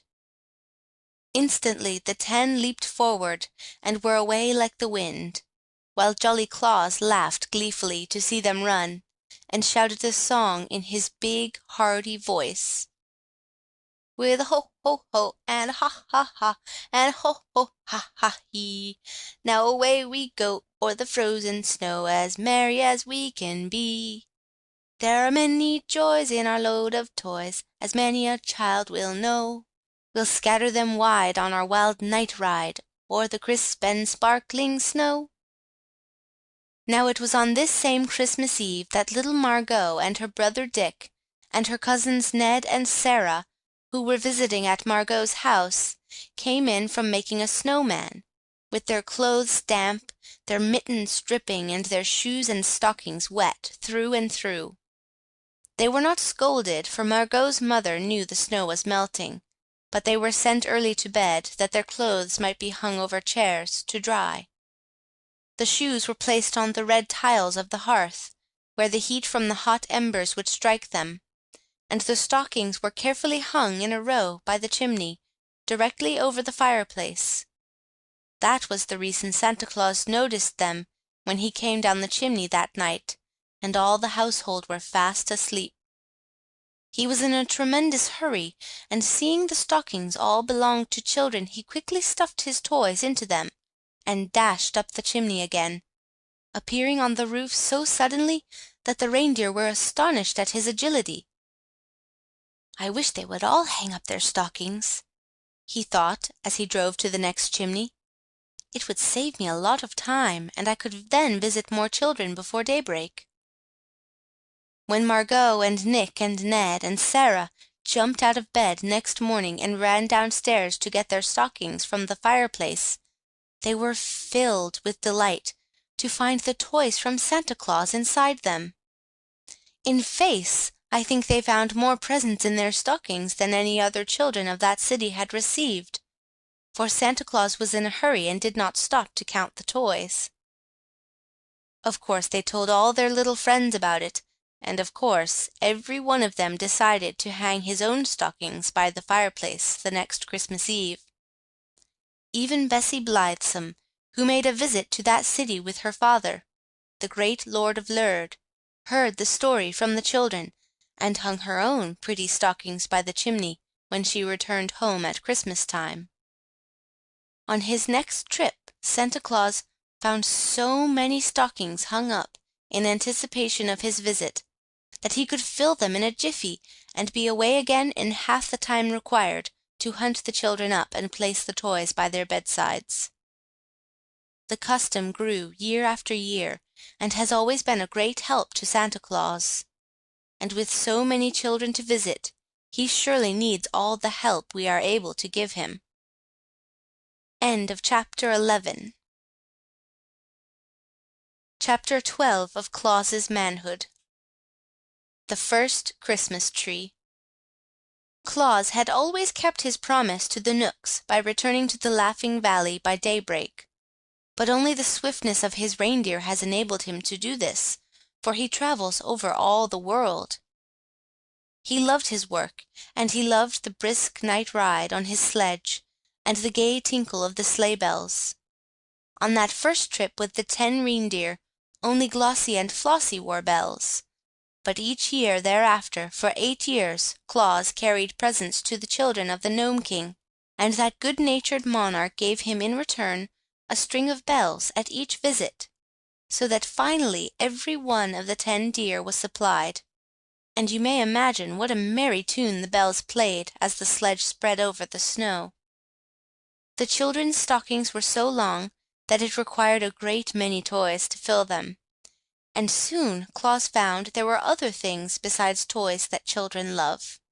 So he sent some of the fairies, who were always his good friends, into the tropics, from whence they returned with great bags full of oranges and bananas which they had plucked from the trees.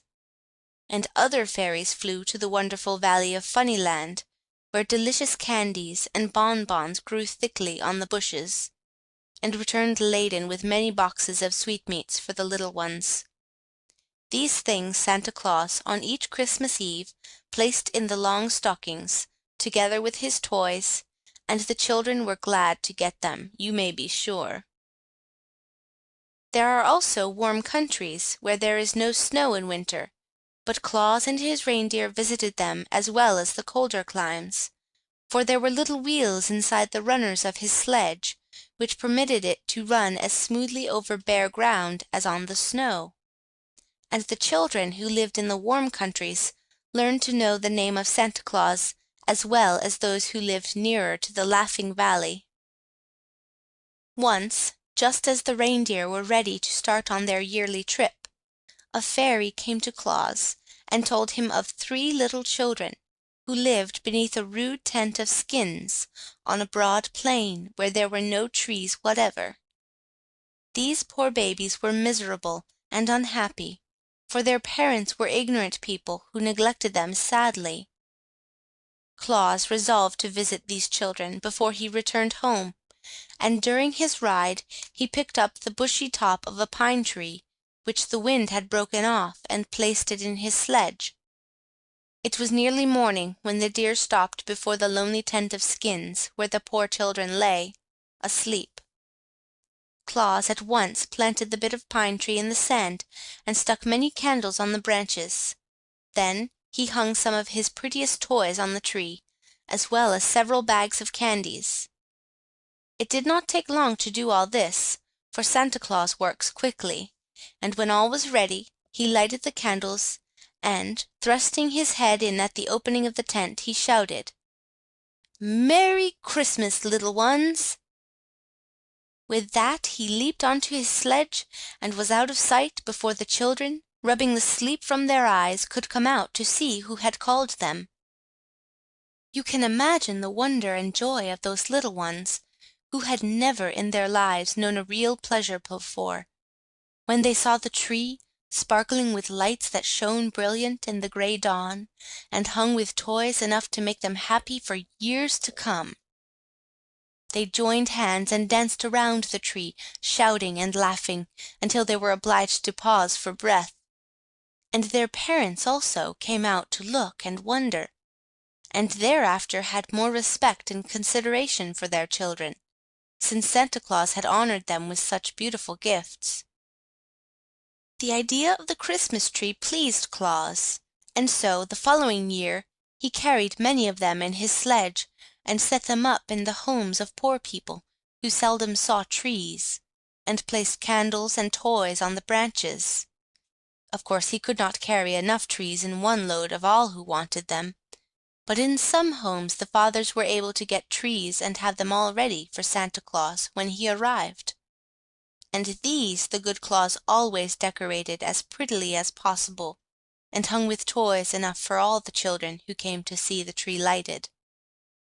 These novel ideas, and the generous manner in which they were carried out, made the children long for that one night in the year when their friend Santa Claus should visit them. And as such anticipation is very pleasant and comforting, the little ones gleaned much happiness by wondering what would happen when Santa Claus next arrived. Perhaps you remember that stern Baron Brown, who once drove Claus from his castle and forbade him to visit his children? Well, many years afterwards, when the old Baron was dead and his son ruled in his place, the new Baron Brown came to the house of Claus with his train of knights and pages and henchmen, and, dismounting from his charger, bared his head humbly before the friend of children. "My father did not know your goodness and worth," he said, "and therefore threatened to hang you from the castle walls. But I have children of my own, who long for a visit from Santa Claus, and I have come to beg that you will favor them hereafter as you do other children." Claus was pleased with this speech, for Castle Brown was the only place he had never visited, and he gladly promised to bring presents to the Baron's children the next Christmas Eve. The Baron went away contented, and Claus kept his promise faithfully.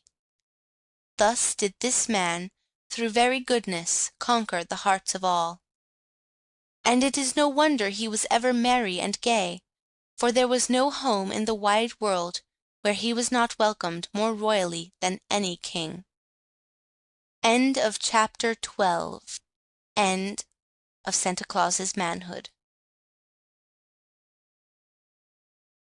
Old Age. Chapter 1. The Mantle of Immortality.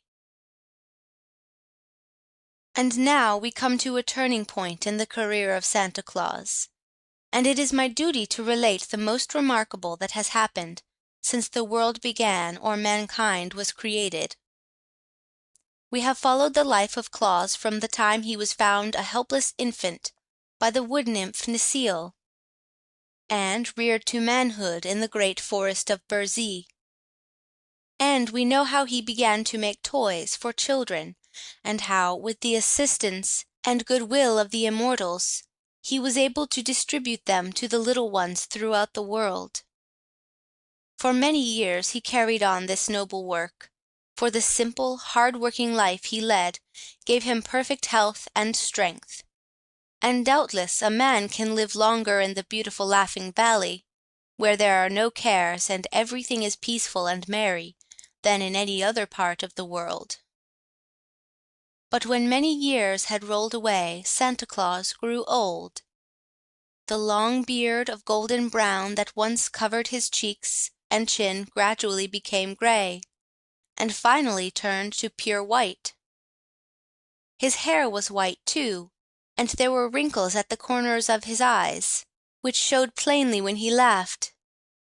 He had never been a very tall man, and now he became fat and waddled very much like a duck when he walked.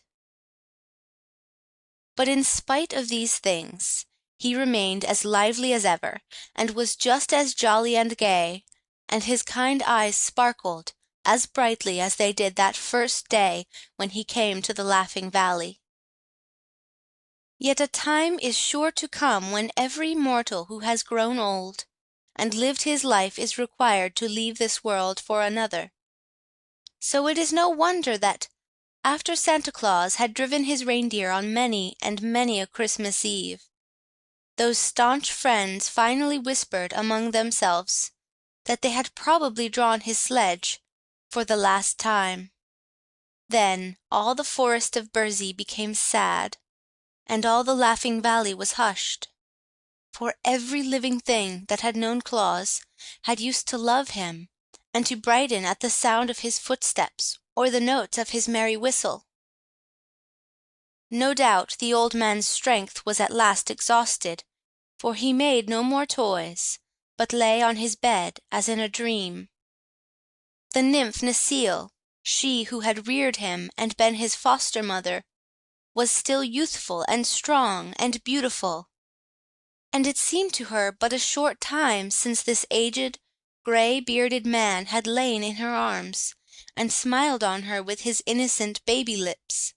In this is shown the difference between mortals and immortals. It was fortunate that the great Ak came to the forest at this time. Necile sought him with troubled eyes, and told him of the fate that threatened their friend Claus. At once the master became grave, and he leaned upon his axe and stroked his grizzled beard thoughtfully for many minutes.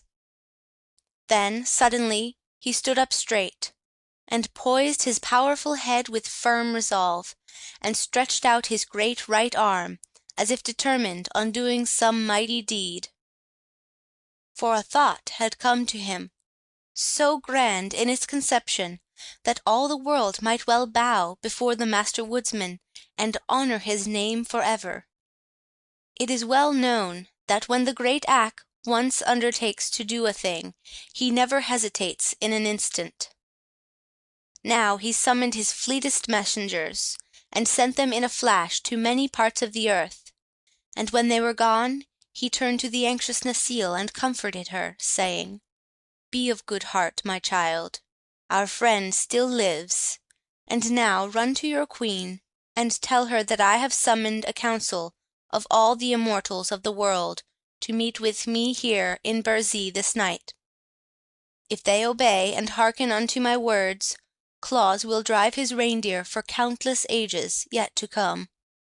At midnight there was a wondrous scene in the ancient forest of Burzee, where for the first time in many centuries the rulers of the immortals who inhabit the earth were gathered together.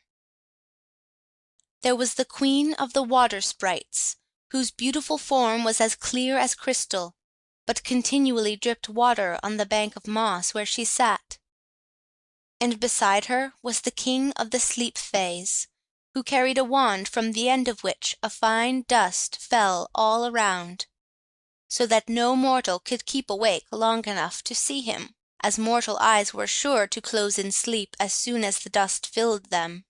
And next to him sat the Gnome King, whose people inhabit all that region under the earth's surface, where they guard the precious metals and the jewel stones that lie buried in rock and ore.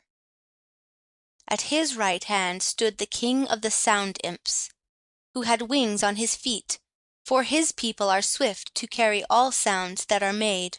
When they are busy they carry the sounds but short distances, for there are many of them. But sometimes they speed with the sounds to places miles and miles away from where they are made. The king of the Sound Imps had an anxious and careworn face, for most people have no consideration for his imps, and especially the boys and girls make a great many unnecessary sounds, which the imps are obliged to carry when they might be better employed. The next in the circle of immortals was the king of the Wind Demons, slender of frame, restless and uneasy at being confined to one place for even an hour. Once in a while he would leave his place and circle around the glade, and each time he did this the Fairy Queen was obliged to untangle the flowing locks of her golden hair and tuck them back of her pink ears. But she did not complain, for it was not often that the king of the Wind Demons came into the heart of the forest. After the Fairy Queen, whose home you know was in old Burzee, came the king of the Light Elves, with his two princes, Flash and Twilight, at his back. He never went anywhere without his princes, for they were so mischievous that he dared not let them wander alone. Prince Flash bore a lightning bolt in his right hand, and a horn of gunpowder in his left, and his bright eyes roved constantly around, as if he longed to use his blinding flashes. Prince Twilight held a great snuffer in one hand, and a big black cloak in the other, and it is well known that unless Twilight is carefully watched, the snuffers or the cloak will throw everything into darkness. And darkness is the greatest enemy the king of the Light Elves has. In addition to the immortals I have named, were the king of the Knooks, who had come from his home in the jungles of India, the king of the Ryls, who lived among the gay flowers and luscious fruits of Valencia. Sweet Queen Zurline of the wood nymphs completed the circle of immortals. But in the center of the circle sat three others who possessed powers so great that all the kings and queens showed them reverence. These were Ak, the master woodsman of the world, who rules the forests and the orchards and the groves, and Kern, the master husbandman of the world, who rules the grain fields and the meadows and the gardens, and Bo, the master mariner of the world, who rules the seas and all the craft that float thereon, and all other immortals are more or less subject to these three. When all had assembled, the master woodsman of the world stood up to address them, since he himself had summoned them to the council. Very clearly he told them the story of Claus, beginning at the time when, as a babe, he had been adopted a child of the forest, and telling of his noble and generous nature, and his lifelong labors to make children happy.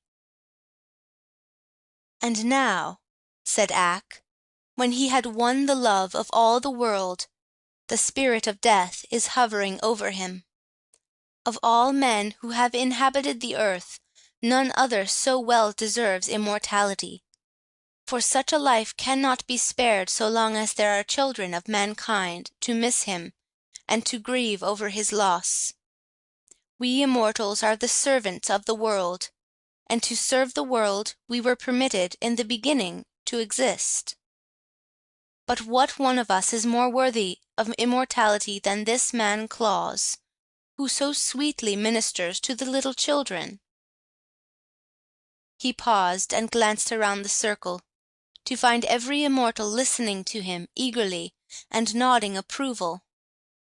Finally, the king of the wind demons, who had been whistling softly to himself, cried out, "What is your desire, O Ak?" "To bestow upon Claus the mantle of immortality," said Ak boldly. That this demand was wholly unexpected was proved by the immortals springing to their feet and looking into each other's face with dismay, and then upon Ak with wonder. For it was a grave matter, this parting with the mantle of immortality. The queen of the water sprites spoke in her low, clear voice, and the words sounded like raindrops splashing upon a window pane. "In all the world there is but one mantle of immortality," she said. The king of the sound phase added, "It has existed since the beginning, and no mortal has ever dared to claim it." And the master mariner of the world arose and stretched his limbs, saying, "Only by vote of every immortal can it be bestowed upon a mortal." "I know all this," answered Ak quietly, "but the mantle exists, and if it was created, as you say, in the beginning, it was because the Supreme Master knew that some day it would be required. Until now, no mortal has deserved it, but who among you dares deny that the good Claus deserves it? Will you not all vote to bestow it upon him?" They were silent, still looking upon one another questioningly. "Of what use is the mantle of immortality unless it is worn?" demanded Ak. "What will it profit any one of us to allow it to remain in its lonely shrine for all time to come?" "Enough!" cried the Gnome King abruptly. "We will vote on the matter, yes or no. For my part, I say yes." "And I," said the Fairy Queen promptly, and Ak rewarded her with a smile. "My people in Burzee tell me they have learned to love him. Therefore I vote to give Claus the mantle," said the King of the Ryls. "He is already a comrade of the Knooks," announced the ancient king of that band. "Let him have immortality."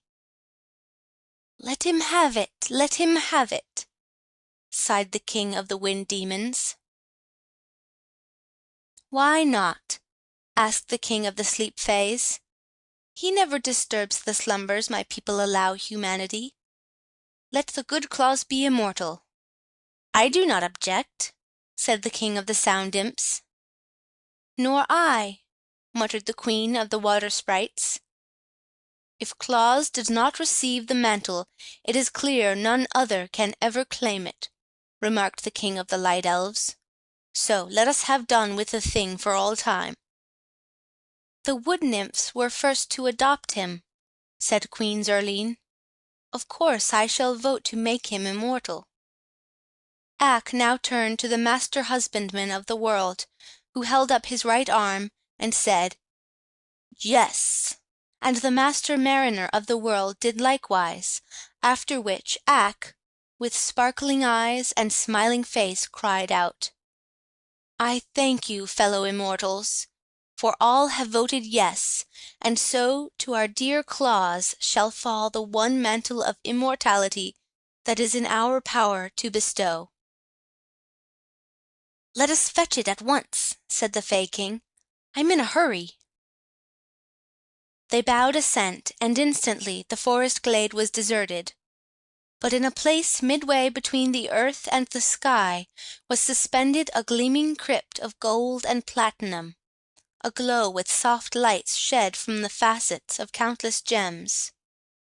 Within a high dome hung the precious mantle of immortality, and each immortal placed a hand on the hem of the splendid robe, and said, as with one voice, "We bestow this mantle upon Claus, who is called the patron saint of children."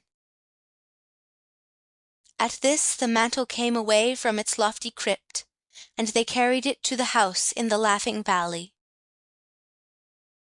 The spirit of death was crouching very near to the bedside of Claus, and as the immortals approached she sprang up and motioned them back with an angry gesture. But when her eyes fell upon the mantle they bore, she shrank away with a low moan of disappointment, and quitted that house forever. Softly and silently the immortal band dropped upon Claus the precious mantle, and it closed about him and sank into the outlines of his body, and disappearing from view. It became a part of his being, and neither mortal nor immortal might ever take it from him. Then the kings and queens who had wrought this deed dispersed to their various homes, and all were well contented that they had added another immortal to their band. And Claus slept on, the red blood of everlasting life coursing swiftly through his veins, and on his brow was a tiny drop of water that had fallen from the ever-melting gown of the Queen of the Water Sprites, and over his lips hovered a tender kiss that had been left by the sweet nymph Necile, for she had stolen in, when the others were gone, to gaze with rapture upon the immortal form of her foster son. End of Chapter 1. Chapter 2. When the World Grew Old.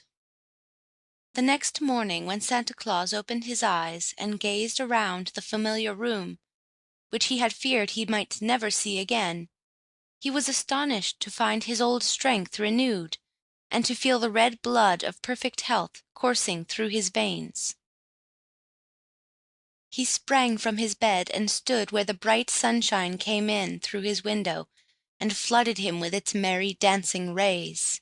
He did not then understand what had happened to restore him to the vigor of youth, but in spite of the fact that his beard remained the color of snow, and that wrinkles still lingered in the corners of his bright eyes, old Santa Claus felt as brisk and merry as a boy of 16, and was soon whistling contentedly as he busied himself fashioning new toys. Then Ak came to him and told of the mantle of immortality, and how Claus had won it through his love for little children. It made Santa look grave for a moment, to think he had been so favored, but it also made him glad to realize that now he need never fear being parted from his dear ones. At once he began preparations for making a remarkable assortment of pretty and amusing playthings, and in larger quantities than ever before, for now that he might always devote himself to this work, he decided that no child in the world, poor or rich, should hereafter go without a Christmas gift, if he could manage to supply it. The world was new in the days when dear old Santa Claus first began toy-making, and won by his loving deeds the mantle of immortality.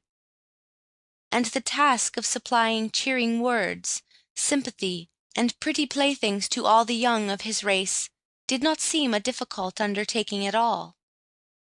But every year more and more children were born into the world, and these, when they grew up, began spreading slowly over all the face of the earth, seeking new homes, so that Santa Claus found each year that his journeys must extend farther and farther from the Laughing Valley, and that the packs of toys must be made larger and ever larger.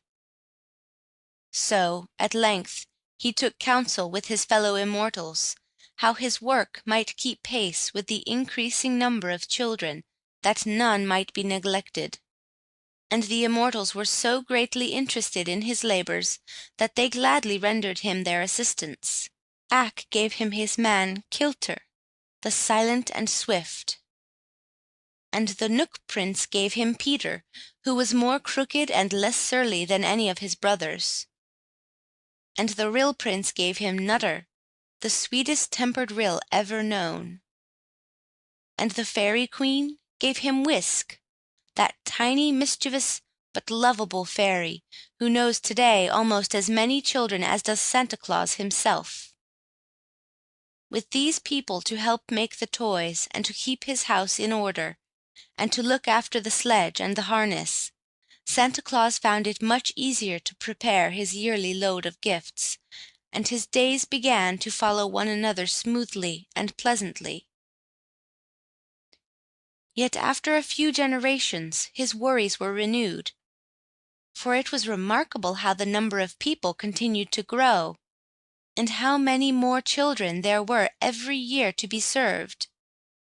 When the people filled all the cities and lands of one country, they wandered into another part of the world, and the men cut down the trees in many of the great forests that had been ruled by Ak, and with the wood they built new cities, and where the forests had been were fields of grain and herds of browsing cattle. You might think the master woodsman would rebel at the loss of his forests, but not so. The wisdom of Ak was mighty and far-seeing. The world was made for men, said he to Santa Claus, and I have but guarded the forests until men needed them for their use. I am glad my strong trees can furnish shelter for men's weak bodies, and warm them through the cold winters. But I hope they will not cut down all the trees, for mankind needs the shelter of the woods in summer as much as the warmth of blazing logs in winter. And however crowded the world may grow, I do not think men will ever come to Burzee, nor to the great Black Forest, nor to the wooded wilderness of Braz, unless they seek their shades for pleasure and not to destroy their giant trees. By and by people made ships from the tree trunks, and crossed over oceans, and built cities in far lands, but the oceans made little difference to the journeys of Santa Claus. His reindeer sped over the waters as swiftly as over land, and his sledge headed from east to west and followed in the wake of the sun, so that as the earth rolled slowly over, Santa Claus had all of 24 hours to encircle it each Christmas Eve. And the speedy reindeer enjoyed these wonderful journeys more and more. So, year after year, and generation after generation, and century after century, the world grew older, and the people became more numerous, and the labors of Santa Claus steadily increased. The fame of his good deeds spread to every household where children dwelt, and all the little ones loved him dearly, and the fathers and mothers honored him for the happiness he had given them when they too were young. and the aged grandsires and granddames remembered him with tender gratitude and blessed his name. Chapter 3. The Deputies of Santa Claus. However, there was one evil following in the path of civilization that caused Santa Claus a vast amount of trouble before he discovered a way to overcome it. But, fortunately, it was the last trial he was forced to undergo. One Christmas Eve, when his reindeer had leaped to the top of a new building, Santa Claus was surprised to find that the chimney had been built much smaller than usual. But he had no time to think about it just then, so he drew in his breath and made himself as small as possible and slid down the chimney. "I ought to be at the bottom by this time," he thought, as he continued to slip downward. But no fireplace of any sort met his view, and by he reached the very end of the chimney, which was in the cellar. "This is odd," he reflected, much puzzled by this experience. "If there is no fireplace, what on earth is the chimney good for?" Then he began to climb out again, and found it hard work, the space being so small. And on his way up he noticed a thin, round pipe sticking through the side of the chimney, but could not guess what it was for. Finally he reached the roof and said to the reindeer, "There was no need of my going down that chimney, for I could find no fireplace through which to enter the house. I fear the children who live there must go without playthings this Christmas." Then he drove on, but soon came to another new house with a small chimney. This caused Santa Claus to shake his head doubtfully. But he tried the chimney nevertheless and found it exactly like the other. Moreover, he nearly stuck fast in the narrow flue and tore his jacket trying to get out again. So although he came to several such chimneys that night, he did not venture to descend any more of them. "What in the world are people thinking of, to build such useless chimneys?" he exclaimed. "In all the years I have traveled with my reindeer, I have never seen the like before." True enough, but Santa Claus had not then discovered that stoves had been invented and were fast coming into use. When he did find it out, he wondered how the builders of those houses could have so little consideration for him, when they knew very well it was his custom to climb down chimneys and enter houses by way of the fireplaces. Perhaps the men who built those houses had outgrown their own love for toys, and were indifferent whether Santa Claus called on their children or not. Whatever the explanation might be, the poor children were forced to bear the burden of grief and disappointment. The following year Santa Claus found more and more of the new-fashioned chimneys that had no fireplaces, and the next year still more. The third year, so numerous had the narrow chimneys become, he even had a few toys left in his sledge that he was unable to give away because he could not get to the children. The matter had now become so serious that it worried the good man greatly, and he decided to talk it over with Kilter and Peter and Nutter and Whisk.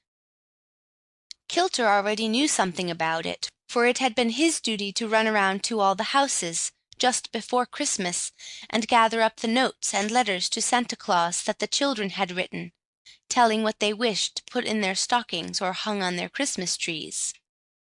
But Kilter was a silent fellow, and seldom spoke of what he saw in the cities and villages. The others were very indignant. "Those people act as if they do not wish their children to be made happy," said sensible Peter in a vexed tone. "The idea of shutting out such a generous friend to their little ones!" "But it is my intention to make children happy whether their parents wish it or not," returned Santa Claus. "Years ago, when I first began making toys, children were even more neglected by their parents than they are now. So I have learned to pay no attention to thoughtless or selfish parents, but to consider only the longings of childhood." "You are right, my master," said Nutter the Ryl. "Many children would lack a friend if you did not consider them and try to make them happy." "Then," declared the laughing Whisk, "we must abandon any thought of using these new-fashioned chimneys, but become burglars and break into the houses some other way." "What way?" asked Santa Claus. "Why, walls of brick and wood and plaster are nothing to fairies. I can easily pass through them whenever I wish, and so can Peter, and Nutter, and Kilter. Is it not so, comrades?" "I often pass through the walls when I gather up the letters," said Kilter. And that was a long speech for him, and so surprised Peter and Nutter that their big round eyes nearly popped out of their heads. "Therefore," continued the fairy, "you may as well take us with you on your next journey, and when we come to one of those houses with the stoves instead of the fireplaces, we will distribute the toys to the children without the need of using a chimney." "That seems to me a good plan," replied Santa Claus, well pleased at having solved the problem. "We will try it next year." That was how the fairy, the pixie, the knook, and the ryl all rode in the sledge with their master the following Christmas Eve, and they had no trouble at all in entering the new-fashioned houses and leaving toys for the children that lived in them. And their deft services not only relieved Santa Claus of much labor, but enabled him to complete his own work more quickly than usual, so that the merry party found themselves at home with an empty sledge a full hour before daybreak. The only drawback to the journey was that the mischievous Whisk persisted in tickling the reindeer with the long feather, to see them jump, and Santa Claus found it necessary to watch him every minute, and to tweak his long ears once or twice to make him behave himself. But, taken altogether, the trip was a great success, and to this day the four little folk always accompany Santa Claus on his yearly ride, and help him in the distribution of his gifts. But the indifference of parents, which had so annoyed the good saint, did not continue very long, and Santa Claus soon found they were really anxious he should visit their homes on Christmas Eve and leave presents for their children. So, to lighten his task, which was fast becoming very difficult indeed, old Santa decided to ask the parents to assist him. "Get your Christmas trees all ready for my coming," he said to them, "and then I shall be able to leave the presents without loss of time, and you can put them on the trees when I am gone." And to others he said, "See that the children's stockings are hung up in readiness for my coming, and then I can fill them as quick as a wink." And often, when parents were kind and good-natured, Santa Claus would simply fling down his package of gifts, and leave the fathers and mothers to fill the stockings after he had darted away in his sledge. "I will make all loving parents my deputies," cried the jolly old fellow, "and they shall help me to do my work, for in this way I shall save many precious minutes, and few children need be neglected for lack of time to visit them." Besides carrying around the big packs in his swift-flying sledge, old Santa began to send great heaps of toys to the toy shops, so that if parents wanted larger supplies for their children, they could easily get them. And if any children were, by chance, missed by Santa Claus on his yearly rounds, they could go to the toy shops and get enough to make them happy and contented. For the loving friend of the little ones decided that no child, if he could help it, should long for toys in vain. And the toy shops also proved convenient whenever a child fell ill, and needed a new toy to amuse it. And sometimes, on birthdays, the fathers and mothers go to the toy shops and get pretty gifts for their children in honor of the happy event. Perhaps you will now understand how, in spite of the bigness of the world, Santa Claus is able to supply all the children with beautiful gifts. To be sure, the old gentleman is rarely seen in these days, but it is not because he tries to keep out of sight, I assure you. Santa Claus is the same loving friend of children that in the old days used to play and romp with them by the hour. And I know he would love to do the same now, if he had the time. But you see, he is so busy all the year making toys, and is so hurried on that one night when he visits our homes with his packs, that he comes and goes among us like a flash. It is almost impossible to catch a glimpse of him. And although there are millions and millions more children in the world than there used to be, Santa Claus has never been known to complain of their increasing numbers. "The more the merrier," he cries, with his jolly laugh, and the only difference to him is the fact that his little workmen have to make their busy fingers fly faster every year to satisfy the demands of so many little ones.